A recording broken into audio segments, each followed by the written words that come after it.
እኔ እግዚአብሔርን ቃል አላቅም ግን ነብይ ነኝ ይላል።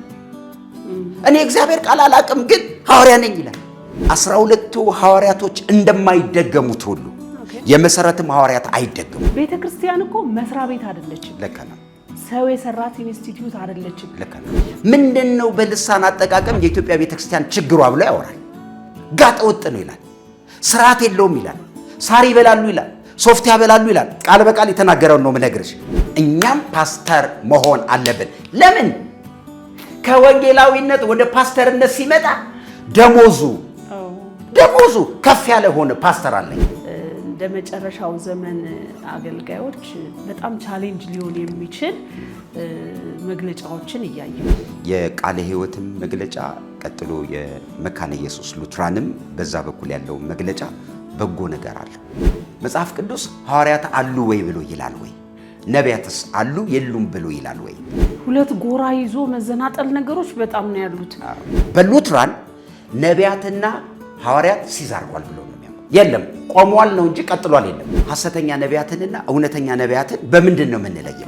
የሁል ጊዜ ጥያቄ ህዝቡ እዛ ከሆነ ያለው እዛ ድረስ ሄዶ ህዝቡንም ማግኘት ጥበብ ነው ብዬ አስባለሁ። ግን ደብል ቆዳ ይፈልጋል። በጣም ሞቅታ ያለው ነገር፣ ክርክር ያለው ነገር ምናምን ይፈልጋል።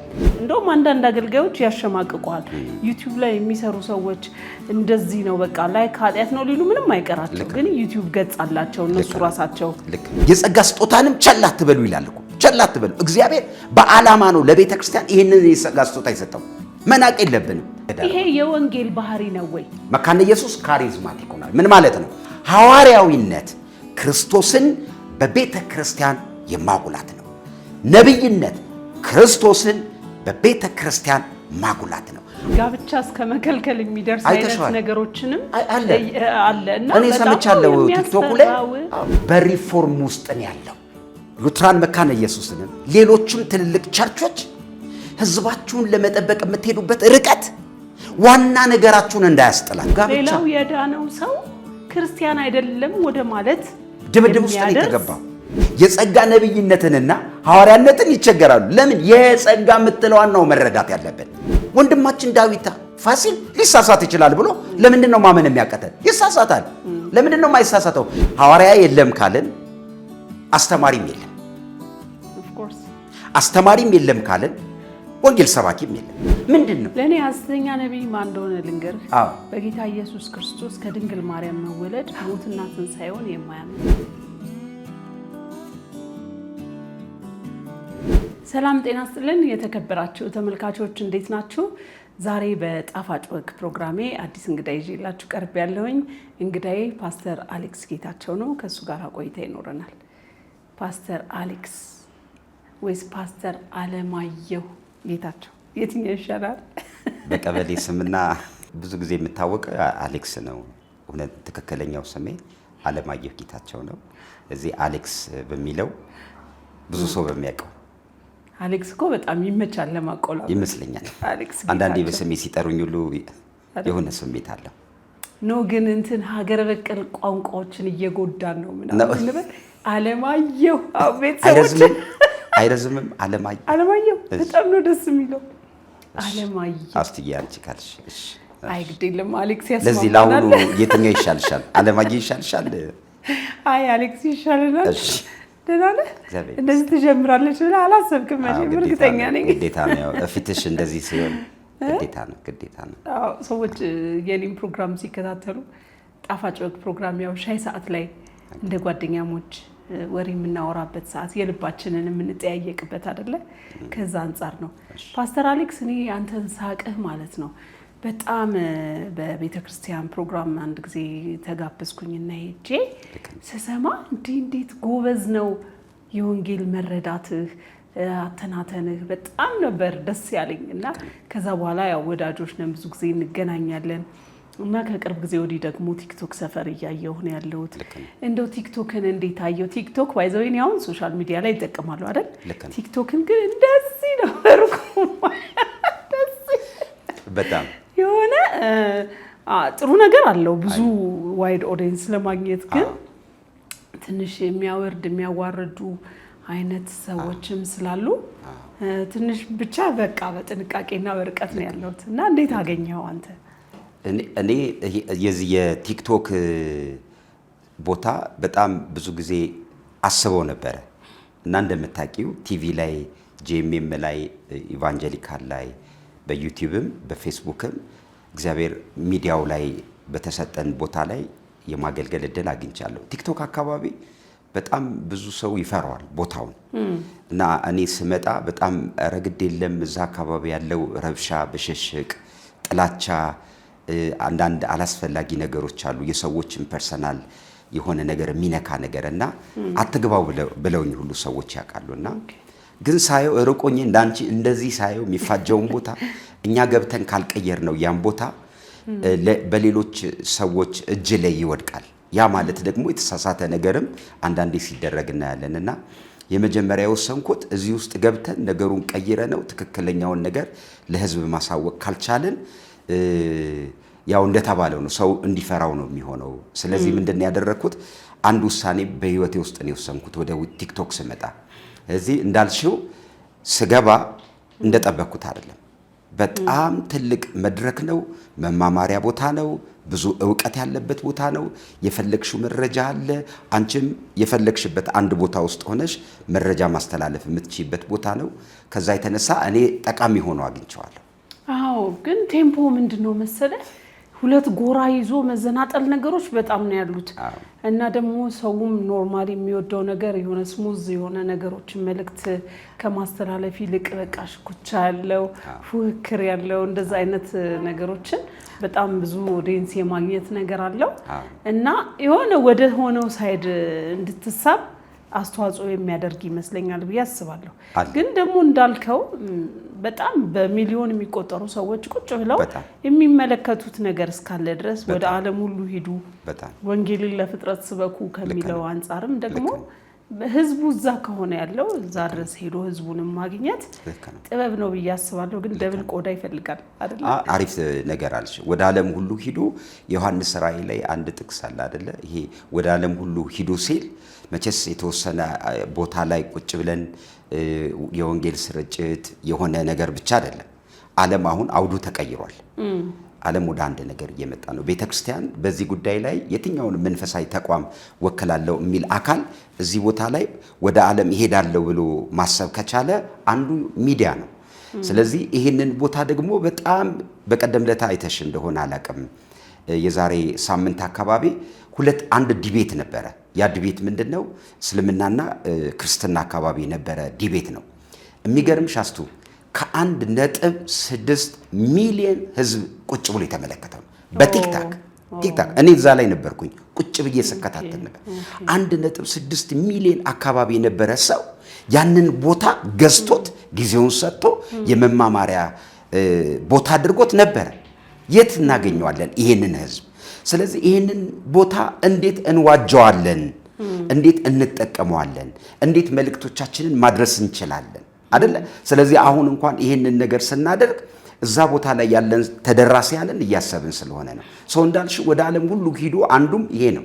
የቲክታክ ፕላትፎርም ደግሞ አልጎሪዝሙ ራሱ ይሄ ነው። የሚገርምሽ ነገር በቃ የሆነ በጣም ሞቅታ ያለው ነገር ክርክር ያለው ነገር ምናምን ይፈልጋል እና ይህንንም ታሳቢ በማድረግ ገብተን እንዴት እንሰራለን የሚለውን ነገር በዚህ አጋጣሚ ቤተክርስቲያንን የሚመሩ ትልልቅ ጃይንት የሆኑ ዕውቀት ያላቸው ስኮላሮች ቤት እየከፈቱ ማስተማሪያ ነገር ቢያደርጉ አሁን ያለውን ነገር የሚነሱ ርዕሶችን ቀዝቀዝ ያደርጋል።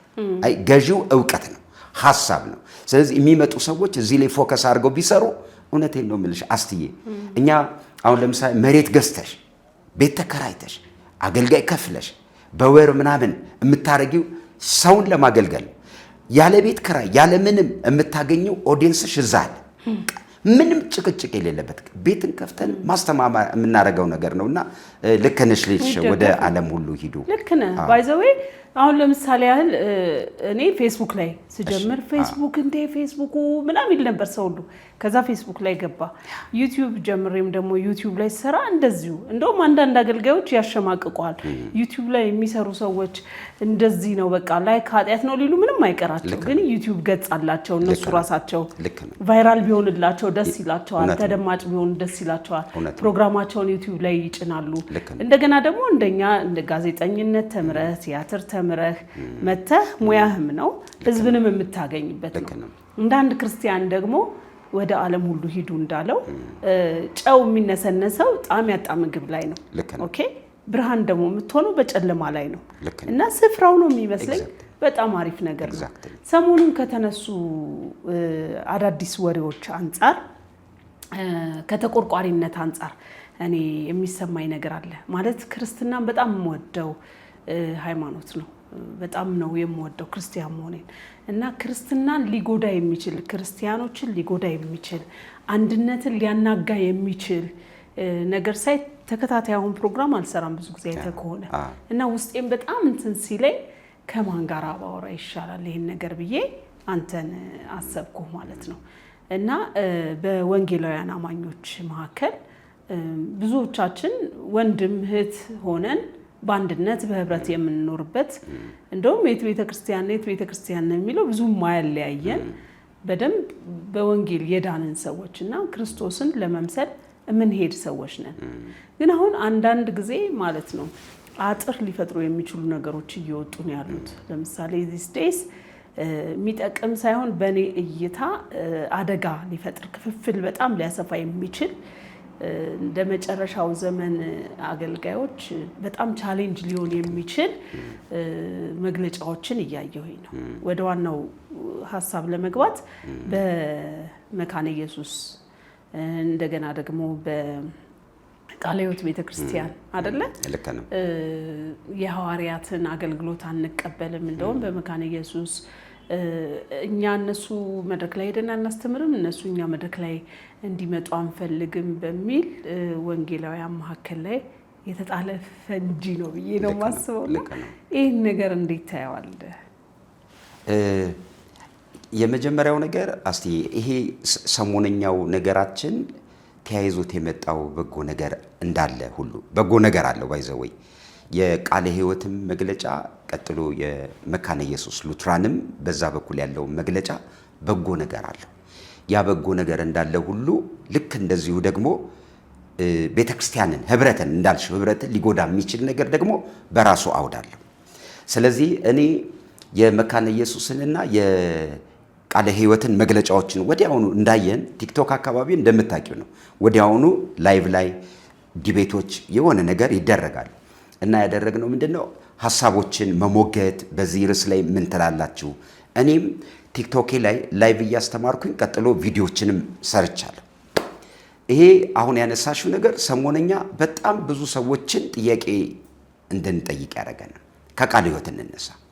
ቃለ ሕይወት መግለጫዋ ምን ነበረ? የኢትዮጵያ ቤተክርስቲያን አውዷስ ምንድን ነበረ? የኢትዮጵያ ቤተክርስቲያን ለረጅም ጊዜ የነበረ ህብረት ነበራት። ያ ህብረት ካውንስል የሚባል ነገር ከመምጣቱ በፊት የኢትዮጵያ አብያተ ክርስቲያናት በሚባል ማዕቀፍ ውስጥ እያለን ማለት ነው። የኢትዮጵያ አብያተ ክርስቲያናት ማዕቀፍ ውስጥ የትኛውንም የጸጋ ስጦታ ልምምድና ህብረቱን በማይጎዳ መልክ የነበሩ የትኛውም ፕራክቲስ ያደረግናቸው መንፈሳዊ ነገሮች ይሄን ያህል አጠያያቅም አልነበረም። ለምን? ከህብረቱ ውጭ የነበሩና በህብረቱ የነበሩ በሐሰተኛ አስተማሪነትና በእውነተኛ ተብለው በተከፈሉት መካከል ግልጽ የሆነ አቋም ነበር። የሚገርምሽ ነገር አብያተ ክርስቲያናት እያለ አብያተ ክርስቲያናትን ትረጃለሽ አይደል? ከካውንስሉ በፊት የነበረው። ስለዚህ ምንድን የሆነው የአብያተ ክርስቲያናት ሐሰተኛ ልምምድና ሐሰተኛ ትምህርት ብለው ቁጭ አድርጓል። የተቀመጠ እንዲህ የሚያደርጉ ነገር አንቀበልም ብለው ከውጭ ያሉትም ደግሞ ሐሰተኛ ተብለው የተፈረጁት እነሱም በዚያ አውድ ራሳቸውን ተቀብለው እንደምታውቂው ፈቃድ አውጥተው ህብረት ፈጥረው የራሳቸውን ስራ ይሰሩ ነበር። አሁን ወደ ካውንስል ከመጣ በኋላ ካውንስል ከተመሰረተ በኋላ የኢትዮጵያ ቤተክርስቲያን አንዱ ተግዳሮት የሆነው በካውንስሉ ጥላ ስር ያሉ ይልሽ አሁን ይሄን ነው። በጣም ብዙ ሰው በካውንስሉ ጥላ ስር ያሉ ድሮ ይቃወሟቸው የነበሩት አሁን ካውንስሉ ጋር መተው የጋራ መመስረቻ ነገር ተመስርቶ ህብረቱን ተቀላቅለው እየሰሩ ያሉ አካላት ጋር ጥያቄ ምልክት ተፈጥሯል። ይሄም አከራካሪ ሆኖ በየህብረቶቹ የሚነሱ ነገሮች ነበሩ። ስለዚህ ምንድን ነበረ አሁን ቃለ ሕይወት ያነሳቸው?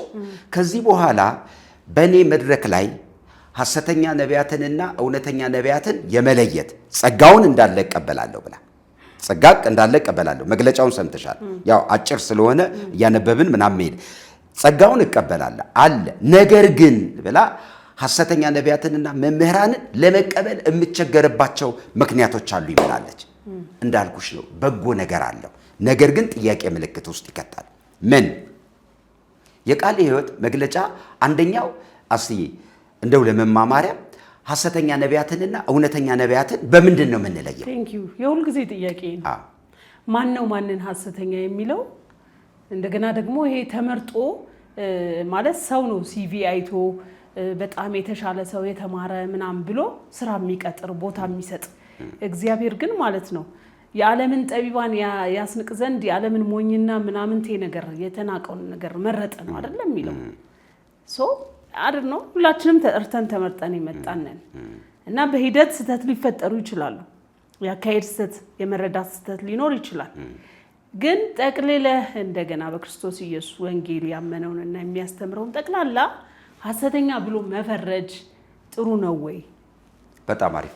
አሁን እኛ እንደው ይሄንን ነገር እንፍታው ካል ፈቺውን የምናገኘው እጃችን ላይ ያለው መጽሐፍ ቅዱሳዊ ማስረጃ ነው የምናመጣው። መጽሐፍ ቅዱስ ውስጥ በሐዋርያት አባቶች ዘንድ የነበረ ትምህርት ስለ ሐዋርያትና ስለ ነቢያት ምንድን ነው የሚለው መረጃችን እጃችን ላይ ያለው መጽሐፍ ቅዱስ ስናይ የመጀመሪያዎቹ ሐዋርያቶች ስለ እነዚህ የጸጋ ስጦታዎች ምን ብለዋል? ስለዚህ ከፍች እንነሳ። መጽሐፍ ቅዱስ ሐዋርያት አሉ ወይ ብሎ ይላል ወይ? ነቢያትስ አሉ የሉም ብሎ ይላል ወይ? እኔ ሁል ጊዜ እማምነው 5 አይነት የሐዋርያት አይነቶች አሉ ብዬ ነው የማምነው። ዛሬ ከሌሎቹ ጊዜ ለየት ባለ ፎርም የምነግርሽ ምንድነው ማወራችሁ እነዚህን ሐዋርያት 5ቶቹን በጊዜ በሲዝን ከፍለናቸው ማየት አለብን። ይሄ ማለት ምን ማለት ነው? ለምሳሌ ያህል 12ቱ የበጉ ሐዋርያት ስንል በስጋ ጌታ ኢየሱስ በነበረበት ዘመን ኢየሱስ የመረጣቸው በስጋ ከኢየሱስ ጋር ንክኪ ያላቸው ያዩ ምስክሮች እንደሚገባን አንደኛ ዮሐንስ ላይ የጻፍንላችሁ መልእክት በዓይናችን ያየነውን የዳሰስነውን የጨበጥነውን እናወራላችኋለን። የሐዋርያቶቹ ምስክርነት ከኢየሱስ ጋር የነበረ ንክኪ ነበረው። በሲዝን ስል አንደኛው የነበሩ ሰዎች የዓይን ምስክር የነበሩ ናቸው። ያንን ደግሞ በሐዋርያቱ መካከል ሙሉ ስልጣን የነበራቸው 12ቱን ደቀ መዛሙርት ነው። ግን 5ቱን ልፍታለች። አንደኛ መጽሐፍ ቅዱስ ውስጥ በዕብራውያን መጽሐፍ ምዕራፍ 3 ቁጥር 1 ላይ ኢየሱስን የእምነታችን ሐዋርያ ነው የሚለው ቀጥተኛ ቃሉ ማለት ነው። ኢየሱስ የእምነታችን ሐዋርያና ሊቀ ክህነት አለው ይላል። የኢየሱስን ሐዋርያነትን መጽሐፍ ቅዱስ ጋር መተን ስንፈታው ምንድን ነው የሚለው? ጌታ ኢየሱስ በዮሐንስ ወንጌል ላይ አብ እኔን እንደላከኝ ይላል አይደለ? ከፍቹ ጋር አብሮ ተያይዞ ማለት ነው አይደለ? ለምሳሌ ያህል ዶክተር ማሙሻ ሰሞኑን ሚዲያ ላይ በጣም አንድ ደስ የሚል ነገር እኔ ራሴ ዲዩት አድርጌዋለሁ፣ ሪፖስት አድርጌዋለሁ፣ ቪዲዮም ሰርቼበታለሁ። ምን አለ? ሐዋርያ የሚለው ትርጉም የቃሉ ፍቺ ምንድን ነው አለና የተላከ የሚለው ሲምፕል ወርዱ አፖስቶሎ አፖስቶሊክ የሆነው ግሬስ ምን ተብሎ ይፈታል ሲል የተላከ ማለት ነው፣ ሌላ ነገር የለም ብሏል። ስለዚህ ምን ለማለት ፈልጌ ነው? ሐዋርያ ማለት የተላከ ማለት ነው ካለን በእነዚህ በ5ቱ የሐዋርያት ትምህርቶች ፍቺ ውስጥ ስንተረጉመው መላክ ነው። ኢየሱስ ጋር ስናመጣው አብ እኔን እንደላከኝ ብሏል። ስለዚህ ይሄ ቃል ቀጥተኛ ትርጉም ታገኛለች አይደለ? ኢየሱስ የተላከ ምንድን ነው መልእክቱ? ከእግዚአብሔር ለሰው ልጆች የሚሆነውን እውነተኛውን የእግዚአብሔርን መልእክት ይዞ ነው የመጣው። መልእክተኛ ነበር። አንደኛ ባለን አጭር ሰዓት። ሁለተኛ 12ቱ የበጉ ሐዋርያቶች ከኢየሱስ ጋር የነበራቸው ንክኪ የዓይን ምስክር ትክክለኛውን ስልጣን ከኢየሱስ የተቀበሉ ነበሩ። ስለዚህ 12ቱ ደቀ መዛሙርቶች 12ቱ ሐዋርያቶች ናቸው። የሚገርምሽ አንድም ቦታ 12ቱን ሐዋርያቶች ኢየሱስ ሐዋርያ የሚል ስያሜ እንኳን አታገኝባቸውም። የለም እኮ ግን ፕራክቲስ ያደረጉት ከሉቃስ ወንጌል ሐዋርያት ሥራ ጋር ተያይዞ ሉቃስ እንደተረከልን ያንን የሐዋርያት ሥራ 12ቱ ሐዋርያት የሚለውን ስያሜ ነው የምናገኘው። ስለዚህ ሲበተኑ ቅድም እንዳልሽው ሲወጡ ወንጌልን ይዘው ሲሄዱ የተላኩበትን መልእክት ለዓለም ሲያደርሱ እናያለን። ስለዚህ ሁለተኛው 12ቱ የበጉ ሐዋርያት፣ ይሄ ቀጥተኛ የምታገኘው ዮሐንስ ራእይ ላይ ነው። የበጉ ሐዋርያት ብለናቸው የምንጠራቸው እዚህ እነዚህ ሐዋርያቶች ከሌሎቹ ሐዋርያቶች በፍጹም የማይገናኙ ናቸው እናያለን። ሁለት ሶስተኛ በጣም ብዙ ጊዜ ልዩነቱ ምንድነው? የነዚህ ከበጉ ሐዋርያቶች የመሰረት ሐዋርያ የምንላቸው አሉ። ሶስተኛ ናቸው። የመሰረት ሐዋርያ ስንል ምን ማለታችን ነው? ደብዳቤ የጻፉልን ሙግቶች እንሰማለን። አንዳንድ ጊዜ ደብዳቤ የጻፉ መልእክት የጻፉ ለኛ ለዚህ ዘመን ላለች ቤተክርስቲያን ትላንትም ዛሬም ወደፊትም መሰረት ሆኖ የተቀመጠ ተመሳሳይ ነገር መልእክት ያስቀመጡልን ማለት ነው። እነዚህ የመሰረት ሐዋርያቶች እነማን ናቸው? ሶስተኛው ላይ ሁሉም 12ቱ ሐዋርያቶች ደብዳቤ አልጻፉም። እንደምታውቂ አስተይ አጻፉ። ከ12ቱ ግን የተወሰኑት ደብዳቤ ጽፈውልናል።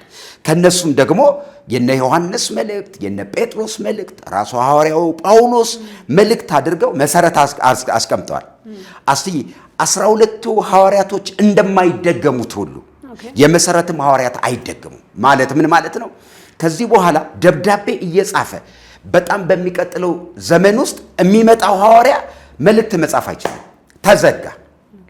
አሁን እኔና አንቺ የምናነሳው ዮሐንስ እንዳለው፣ ጴጥሮስ እንዳለው፣ ያዕቆብ እንዳለው የምንለው መልእክታቸውን ሲጽፉ ሐዋርያው ዮሐንስ ብለው ነው የሚጀምሩት። ስለዚህ 12ቱ ሐዋርያት ሁሉም ደብዳቤ አልጻፉ፣ የተሰጣቸው ግን ጽፈውልናል። ሶስታቴም ለማሳጠር አራተኛው ጋር ነው የምንመጣው። አራተኛው ሐዋርያ እንደምታውቂው በስጋ 12ቱ ሐዋርያቶች እንደተገለጡት መሰረትም እንደጻፉልን አይነት ሐዋርያ ያልሆነ ለአሕዛብ ሐዋርያ ሆኖ የመጣ ሐዋርያው ጳውሎስ ከመገለጡ ጀምሮ ጌታ ኢየሱስ ሲገናኘው ጀምሮ ሶስተኛ ነው የሚሆነው ወይስ አራተኛው? አራተኛው ላይ ነው። የመጀመሪያው ጌታ ኢየሱስ ክርስቶስ፣ ጌታ ኢየሱስ ሁለተኛ ሐዋርያቶች 12ቱ ሐዋርያቶች ናቸው። ሶስተኛ ፖል አይደል? እነዚህ መሰረት ይጻፉልን ኦኬ አይደል? አሁን ለምሳሌ ዮሐንስ መልእክትን ስታጠኝ ምንድን ነው የሚለው መሰለሽ? ትዝ ይልሻል? እኔ መሰረትን መሰረትኩ እንደ ብልሃተኛ አናጺ እዚያ ላይ የሚያነጻው ሰው ያነጻል አለ። ስለዚህ መሰረቱ ምንድን ነው? መጽሐፍ ቅዱስ ማንም የሚናገር ቢኖር እንደ እግዚአብሔር ቃል ይናገር አንድ በይ። ቀጥሎ የእግዚአብሔር ቃል ሲናገር ምን ይላል? ከተጻፈው አትለፉ። ከየት እናመጣለን? ሐዋርያቶች ቀጥሎሳ የእግዚአብሔርን ቃል ሲነግሩን እኛ ከዚህ ከሐዋርያት ትምህርት ተነስተን ነው። መጽሐፍ ቅዱስ በሐዋርያት መሰረት ላይ ያለ ነው። ያ መሰረት ክራይስት ሆኖ ትምህርቱን ነው የምናወራው። ጳውሎስ ክርስቶስን እንደዚህ አልተማራችሁትም ከየት አምጥተን የመሰረት ሐዋርያ እንላለን አይደለ? ሶስተኛ። ስለዚህ አሁን ተነስቼ እኔ ሐዋርያ ነኝ ብዬ መጽሐፍ አልችልም። እንደነሱ ዘመን አልችልም። ለምን? ኦልሬዲ ያንን መሰረት አስቀምጠውታል። አራተኛው ጋር ስንመጣ ሐዋርያው ጳውሎስ ነው። ሐዋርያው ጳውሎስ እንደምታውቂው ኢየሱስን በስጋ እንደነ 12ቱ ደቀ መዛሙርት የተገናኘ አይደለም። በመገለጥ የተገናኘ እስከ ሶስተኛው ሰማይ ድረስ የተነጠቀ ኢየሱስን ፊት ለፊት ያየ መልእክት አለኝ እግዚአብሔር ለኔ መልእክት ሰጥቶኛል ብሎ ገላትያ መጽሐፍ ላይ ከእግዚአብሔር የተላከ በሰው ያይደለ የእግዚአብሔር ሐዋርያ የሆንኩ እኔ ነኝ።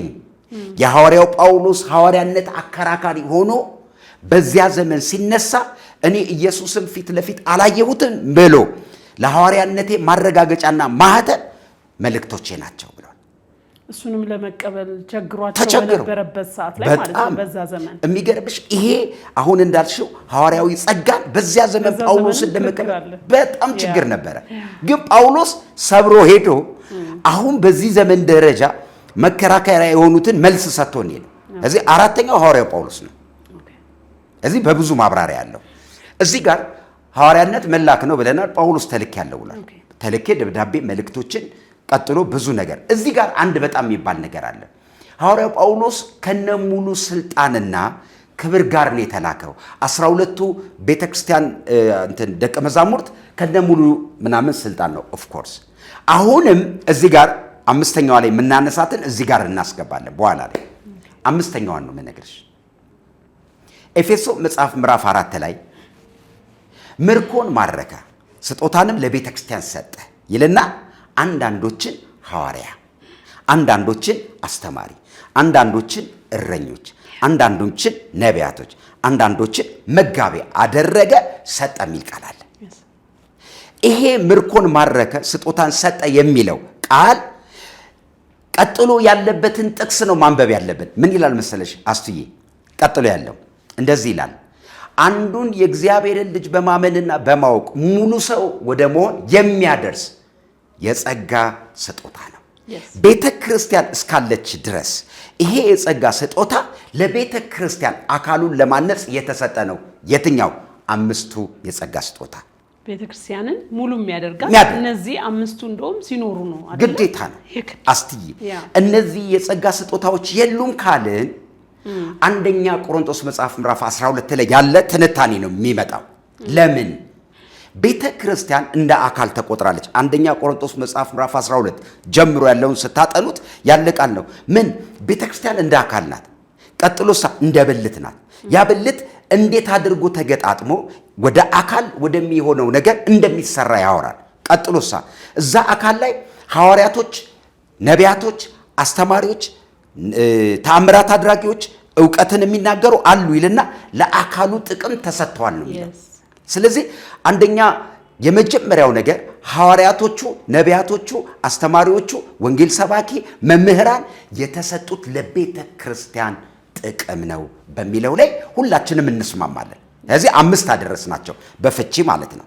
ስለዚህ እዛ የቆመ ሳይሆን በዚህ ዘመንም ቤተ ክርስቲያን እስካለች ድረስ እነዚህ 5 ኦፊሶች ለሰው ልጆች ጥቅም ሰውን ወደ ጌታ ለማምጣት የተሰሩ ስትራክቸሮች ናቸው። እውነት ነው እና የሚቀጥሉም ናቸው። ምክንያቱም የጸጋ ስጦታ በዚህ ዘመን ስላልተቋረጠ ስላልቆመ እውነት ነው።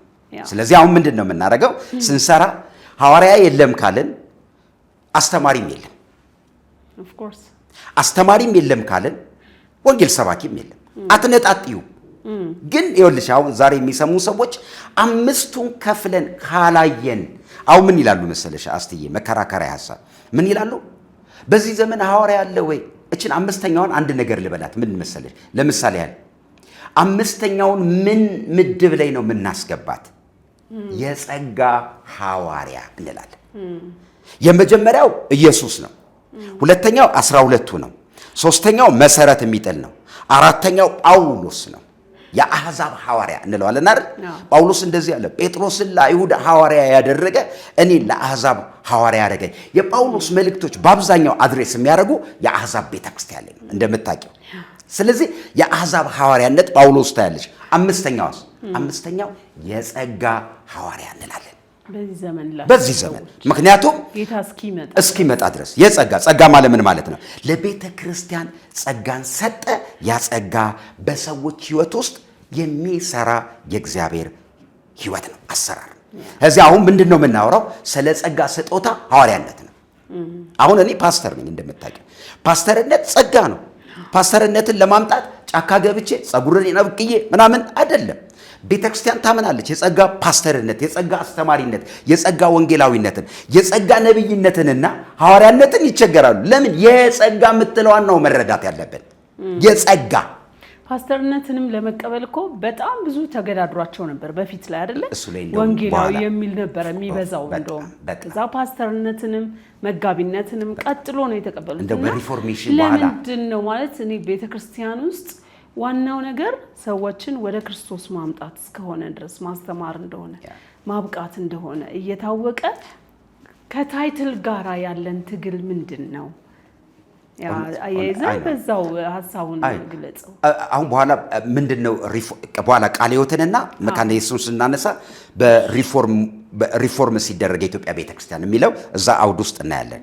ግን ይሄ ቋቱ ምንድነው መሰለሽ? እነዚህ የጸጋ ስጦታዎች በሙሉ ያሉበት ስያሜያቸው ጥቅሙ ምንድነው? ለምሳሌ ያህል ሐዋርያው ጳውሎስ አንደኛ ቆሮንቶስ ምዕራፍ 12 ላይ ምን ይላል መሰለሽ? ቃል በቃል ጳውሎስ የሐዋርያነትን ጸጋ በራሱ ተናግሯል። ምን አለ መሰለሽ? እኔ ሐዋርያ አይደለሁም ምን ብሏል። ታይትሉን ጠርቶ ነው። ሐዋርያነት ጸጋ ነው፣ ሌላ ነገር አይደለም። እኛ አሁን የምናስባቸው ነገሮች ስላሉ ነው።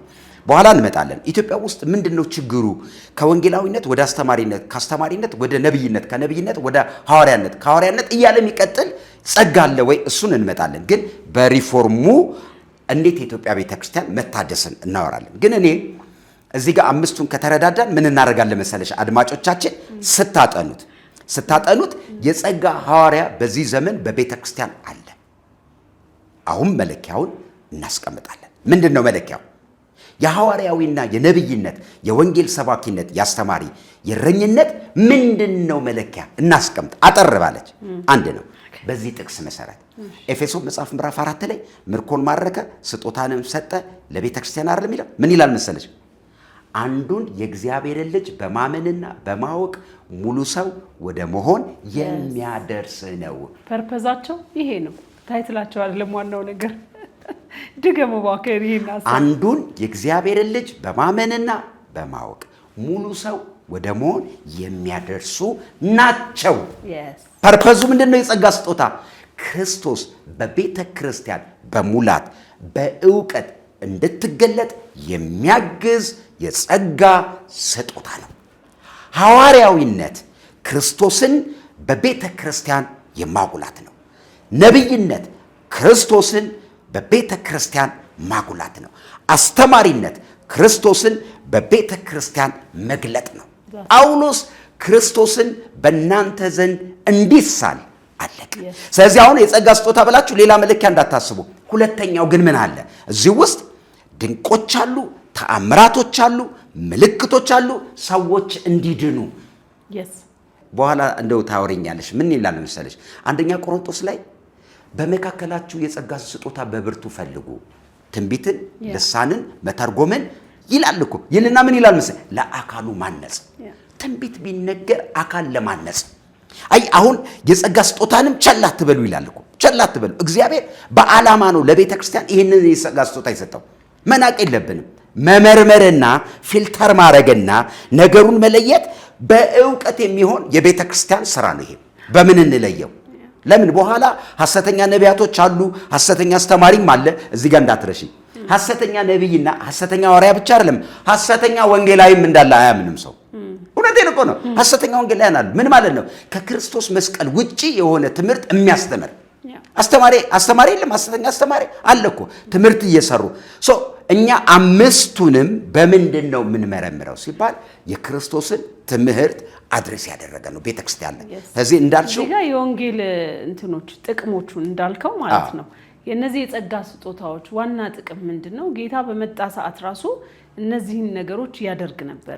አንድ ሰው በተፈወሰ ቁጥር፣ አንድ ሰው ልዩ በታምራቱ ላይ በታየ ቁጥር በጣም ብዙ ሰው ነበር ወደ ጌታ የሚመጣው።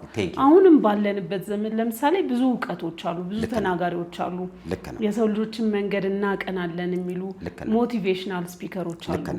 አንድን ቤተክርስቲያን ከሞቲቬሽናል ስፒከሮች የሚለያት የእግዚአብሔር ኃይል ሲገለጥ፣ ትንቢት ሲኖር፣ ፈውስ ሲኖር፣ ማዳን ሲኖር፣ ያ ምንድነው? የእግዚአብሔር ቤት እንደሆነ መንፈስ ቅዱስ የሚሰራበት እንደሆነ ከሰው አእምሮና ዕውቀት የላቀ ነገር እንደሆነ ማሳያ ነው እንጂ ዋናው ነገር አይደለም። ሰዎች በክርስቶስ አምነው የዘላለምን ሕይወት እንዲያገኙ ነው። ኦን ዘ ዌይ ግን እነዚህ ነገሮች ያንጻል አይደል? ትንቢት መናገርን ይበልጥ ፈልጉ ይላል አይደል? ትንቢት መናገርን ይበልጥ ፈልጉ። ትንቢት የሚናገር ማህበሩን ያንጻል ይላል አይደል? ስለዚህ ትንቢትን የሚናገር ሰው ነብይ ነው አይደል የሚባለው። ብዙ ጊዜ ልዩነት ቢኖረው የነቢያት ጸጋ፣ ዕውቀትን የመናገር ጸጋ ተብሎ ነው የሚገለጠውና ኢምፖርታንት ነው። እነዚህ ነገሮች በገፋን ቁጥር የቤተ ክርስቲያንን መልክ እየቀየርን ልክ እንደ አውሮፓውያን በቃ ምንም ቴስትለስ የሆነ የሰው ዕውቀት ብቻ የተጫነው የፊደል አገልግሎት ወደ መሆን የሚሄድ ነው የሚመስለኝ። ልክ ነው። እዚህ ጋር በደንብ ነው መስማማው። ሐሳብሽን እገዛዋለሁ። ቤተ ክርስቲያን የነቢያትን አገልግሎት በትክክል መለየት አለባት። ለመሰለሽ እምልሽ ትንቢት የሚናገር ሁሉ ነብይ ነው አይልም መጽሐፍ ቅዱስ። ለምሳሌ አሁን የምናወራው ነገር በብሉይ ኪዳንም ተያይዞ የመጣ ነው። ለምሳሌ ነቢያት ነበሩ በብሉይ ኪዳን፣ ግን የሰራዊት ጌታ እግዚአብሔር እንዲህ ይላል ያላሉ አሉ፣ መጽሐፍ የጻፉ ነቢያት ማን ናቸው? እስቲ ንገረኝ። ለምሳሌ ነብይ የሚባለው ሰው ምን ሲሆንና እንዴት ነው? አሁን ምን መሰለሽ ቅድም መለኪያውን ስታንዳርድ አቆምን አይደለ? እዛ ጋር ያቆምነው የኤፌሶን መጽሐፍ ላይ ለምሳሌ ሐዋርያት ሥራ ላይ ሂጂ የነ አጋቦስ መጽሐፍ ቅዱስ ሐዋርያት ሥራ ላይ በጣም ብዙ ነቢያቶች ተጽፎና ኤክስፒሪየንሱንም እናያለን። ነቢያቶች በቤተ ክርስቲያን ውስጥ ትልቁ ስራቸው ለክርስቶስ አካል የሚሆነው ነገር የማነጽን፣ የማስተማርን፣ ዘመንን የመለየት፣ ክርስቶስን የመግለጥ ስራ ትምህርት አላቸው። ያ ማለት ምን ማለት ነው? ቤተ ክርስቲያንን ፒዩሪፋይ ያደርጋሉ፣ ያጠራሉ። ከምን? ከዚህ ዘመን ካለ ከሐሰተኛ መንፈስ አንድ በይ። ሁለተኛ በእውነተኛ ትምህርት ቤተ ክርስቲያንን ያጠራሉ። ሁለት በይ። ቤተ ክርስቲያንን ተሻጋሪ የሆነ ዘመን መዋጀት የሚችል አደገኛ የሆኑ የመንፈስ አሰራርን ይገልጣሉ። የነቢያት አሰራር ነው መልሽ ለምሳሌ አለ ሐዋርያት ሥራ ላይ። ይሄንን ግን ስንል ምን ማለታችን ነው? ምን ማለታችን ነው? ትንቢት ተናጋሪ በሙሉ እየመጣ እኔ ነብይ ነኝ ሲል በምን መለኪያ? ነብይ ሊናገር ይችላል እንጂ ተናጋሪ ትንቢት ሁሉ ነብይ ነው አንልም። ለምንድን ነብይ ነው የምንለው ታዲያ? ማንን ነው ነብይ ነው የምንለው? አንደኛ የክርስቶስን አካል ለማነጽ የሚረዳ በክርስቶስ ተልእኮ ውስጥ ትምህርትና የጸጋ መንፈስ ያለባቸውን ሰዎች ነው የምንለው። አሁን መለኪያ አስቆመን። ለምን አንዱን የእግዚአብሔርን ልጅ በማመንና በማወቅ ሙሉ ሰው ወደሚሆን የሚያደርስ ለምን ይሄን አልክ? በቃ ይሄን ቃል ሚዲያ ላይ ወጥተው እንደዚህ ሲሉ ትሰሚያለሽ። እኔ የእግዚአብሔርን ቃል አላቅም ግን ነብይ ነኝ ይላል። እኔ እግዚአብሔር ቃል አላቅም ግን ሐዋርያ ነኝ ይላል። እኔ እግዚአብሔር ቃል አላቅም ግን አስተማሪ ነኝ ይላል። ሳያቅ ምንድን ነው የሚያስተምረው? ከምን ምንጭ ነው የሚቀዳው? ቅድም ጥሩ ነገር አልሽ። ታይትልና ምግባር ይለያል። ፓስተር ሆነ የምትመግበው፣ የምታስተምረው፣ የምታንጸው፣ ኮሬክት የምታደርገው ህዝብ ከሌለ፣ የምታደርግበት ሜዳ ከሌለ ያንተ ታይትል ቅድም ታይትሉ በስራ ውስጥ የተፈተነ ነገር ከሌለ ጥቅም የለውም። ለዚህ ነው ሐዋርያ ነኝ ብለው በሚዲያ ደፍረው መጥተው የእግዚአብሔር ቃል የለንም ሲንል እዚህ ጋር እኛ ጥያቄ እንጠይቃለን። ምን አይ እውነትም ሐዋርያ አይደለም። ኦኬ አየሽ ቁጭ አረገን። ነብይ ነን ብለው መጥተው የሰራዊት ጌታ ተነብይልሃለሁ ብለው ትምህርት ግን ከሌላቸው ትንቢት መናገር ነብይነት አያስብልም። ሰው ከዳነ በኋላ በአእምሯችሁ መታደስ ተለወጡ እንጂ ይሄን ዓለም አትምሰሉ ስላለ የሚያድግ ህይወት ውስጥ ነው ያለው። ሰው በጸጋ ከዳነ በኋላ ራሱን በእግዚአብሔር ቃል ዕውቀት ካላሳደገ በስተቀር ልክ ነው። ገባህ አይደለ? ሳይሰራ መስራት አይችልም። ሳይማር ማስተማር አይችልም። ይሄ የዲሲፕሊን ጉዳይ ነው። ልክ ነው። ስለዚህ አሁን ፓስተራል ኦፊስ፣ ነብይነት፣ ሐዋርያነት ሁሉም ጋር ስትመጪ ተመሳሳይ ኮመን ነገር አላቸው። የሚገርምሽ ነገር ምን አትኝም? ማስተማር። ጳውሎስን እዩ ሲያስተምር ታገኘዋለሽ፣ ሲያንጽ ታገኘዋለሽ፣ ኮሬክት ሲያረግ ታገኘዋለሽ። እሺ ወደ ሌላው ነገር ልግባ። ቀድሞ ወደ ጠየቅሽ በዚህ ዘመን ታዲያ የኢትዮጵያ ቃለ ሕይወትን መግለጫ ጋር እንምጣ። እኛ ትንሽ ለሚዲያ አውዱ ሰዎች እንዲረዱ ነው፣ ዝም ብለን ለመቃወም አይደለም። አዎ እኛም ተነስተን ዝም ብለን ለመቃወም ምናምን አይደለም። ካምጎኑንም እንትኑንም ነው የምናወራው። እውነት ነው። እዚህ ቅድም አንቺ ስትነሽ እንዳልሽው ምንድነው አደጋው? ምንድነው በጎ ነገሩ? ይሄም ማውራት አለብን። የኢትዮጵያ ቃለ ሕይወትን መግለጫ እዚህ አውድ ውስጥ ሆነን ነው የምናወራው አይደል? አየር ላይ ቆመን አይደለም። ምንድነው የኢትዮጵያ ቃለ ሕይወት ቤተክርስቲያን ስትለው ይገባናል። ምን የሆነ አንድ ስህተት አለ ብላ የምትሰጋው ነገር አለ አይደለ? ስለዚህ ያን ስጋት ግን በምን ፎርም ነው ኮሬክት የምታደርገው አይደለ? ስለዚህ አሁን እኛ ስናወራ የኢትዮጵያ ቃለ ሕይወት ቤተክርስቲያን እንረዳለን፣ ግን የሚቀጥለውን የቤተ ክርስቲያንን ትልቁን ነገር ደግሞ እንዴት ነው የሚያዩት? እዚህ ጋር ነው መልሶ ያለው። ቅድም አንቺ ወዳልሽው ልምጣ። አስቱዬ የኢትዮጵያ አብያተ ክርስቲያናት በ1980ዎቹ ምናምን ውስጥ የነበረ ሰባዎቹ ውስጥ የነበረው ኤክስፒሪየንስ ይሄን ነው። ቅድም አንቺ ስላልሽ ነው። ሐዋርያ፣ ነቢይ፣ አስተማሪ፣ ፓስተር የሚባል ነገር ለረጅም ጊዜ አይታወቅም። የለም። ወደ ኋላ ስትሄጂ እዚህ ጋር ነው መልስ ያለው። የኢትዮጵያ ቤተ ክርስቲያን ለረጅም ጊዜ ፕራክቲስ ያላረገችው ነገር ምንድነው ስትይኝ፣ አስተማሪነትን፣ ሐዋርያነትን፣ ነብይነትን ከአምስቱ ጸጋ ስጦታዎች ውስጥ ያሉ አራቱን ኤክስፒሪየንስ አላረገችም። ምን ነበር ኤክስፒሪየንስ የምታረገው? 80ዎቹ 90ዎቹ ላይ ልንገርሽ። የኢትዮጵያ ቤተ ክርስቲያን ወንጌላዊ በቃ ታይትል ይልሽ ነይልኝ ምንድነው ወንጌላዊ ሚስተር ኤክስ ወንጌላዊ ሚስተር ዋይ ያ የነበሩትን እይ 80 ሄደሽ ወደ ኋላት አይታወቅም እሱንም በስንት መከራ የህብረታችንን ስያሜ ላሳይሽ አስቱዬ የድሮ የኢትዮጵያ ወንጌላውያን አማኞች ህብረት ነው የሚባለው ከካውንስሉ በፊት የነበረው ለምንድን ወንጌላውያን ነው ሌላ አንድ ኦፕሬት ያደርጋታየው ሪፎርሙን እዚህ ጋር ላምጣለሽ የኢትዮጵያ ቤተክርስቲያን ዕውቀትና ተሐድሳዊ ነገር ሲመጣ ኖ የእግዚአብሔር ቤተክርስቲያን መንፈስ ቅዱስ አላት የእግዚአብሔር ቤተክርስቲያን የጸጋ ስጦታ አላት የሚል ንቅናቄ ተፈጠረ ይሄ የኢቫሱ ቀጥሎ አፖስቶሊክ ኤንድ ግሬ እንትን ፕሮፌቲክ ሙቭመንት ቀጥሎ ፓስተራል መጽሐፍቶች መጽሐፍ ቅዱስ የሚያደርጉ ወጣቶች ተነሱ ታውቂያለሽ የኢትዮጵያ ቤተክርስቲያን አመሰራረት የቅርብ ጊዜ ቢሆንም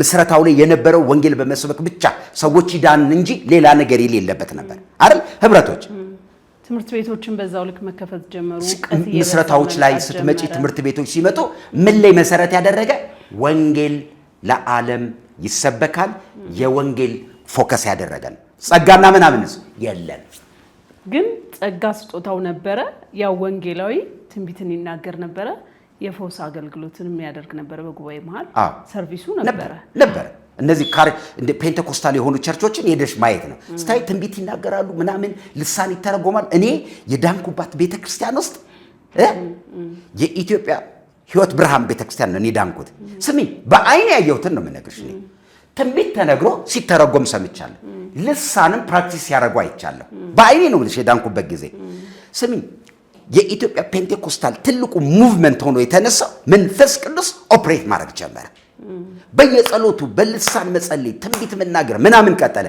ግን ታይትል ላይ ያለ ነው አሁን ከአምስቱ የጸጋ ስጦታዎች ይልሽ ወንጌላዊ ብቻ ነበር የሚታወቀው አይታወቅም ግን ምን ተጀመረ ተሐድሳዊ እንቅስቃሴ መንፈስ ቅዱስ የጸጋ ስጦታዎች ከዛ ምን ሆነ መሰለሽ በሉ የኢትዮጵያ ቤተክርስቲያን ተባለ መንፈስ ቅዱስ እስካላት ድረስ እነዚህ የጸጋ ስጦታዎች ኦፕሬት ማድረግ አለባት ተባለና ምን ላይ ፎከስ ተደረገ አስተማሪ ማለት ተባለ ምን መደረግ ተጀመረ ፓስተር ማለት ተባለ አስትዬ በኢትዮጵያ ቤተክርስቲያን ታሪክ ከወንጌላዊነት ወደ ፓስቶሪያል ኦፊስ ለመግባት ትንቅንቅ ማንን ፓስተር እንበል አናቆም ትራዲሽኑም የለንም አስትዬ የለንም ይሄ 80ዎቹ 90ዎቹ ነው ማወራሽ እኮ ማንን ሹም ፓስተር ብለን ጭንቅ ከዛስ እዚህ ጋር ወንጌላዊ ተብሎ ደሞዙ ላይፍ ስታይሉ ኑሮ ካራክተሩ ሁሉ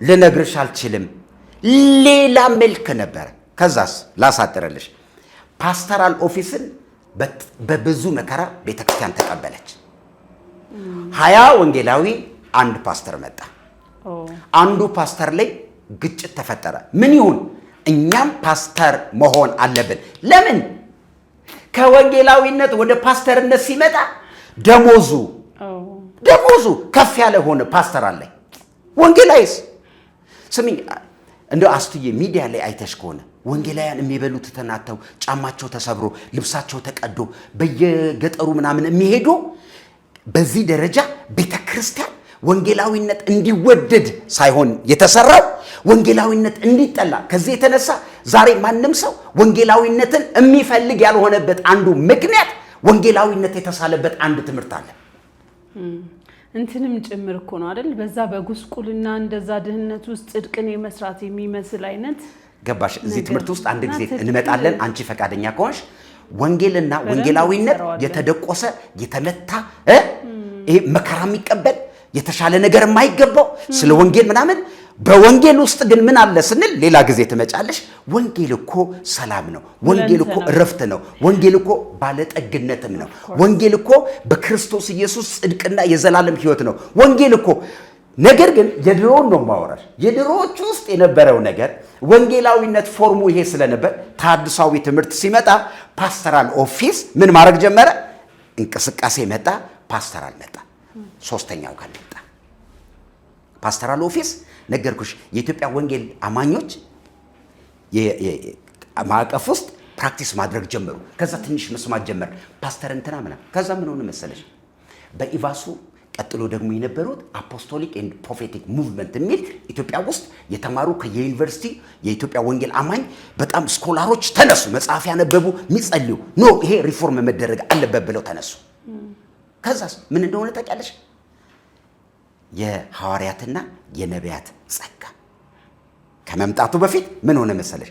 የመንፈስ ቅዱስ እንቅስቃሴ፣ ልሳን፣ ትንቢት ፕራክቲስ መደረግ አለበት። ድሮ እንደምታውቂው የኢትዮጵያ ቤተክርስቲያን ልሳንን ይኸው እንኳን ፕራክቲስ ልታረግ ከተወሰኑ ፔንቴኮስታል ክልክል ነበር፣ ልምዱ ስለሌለ። ከዛስ ምን አደረጉ?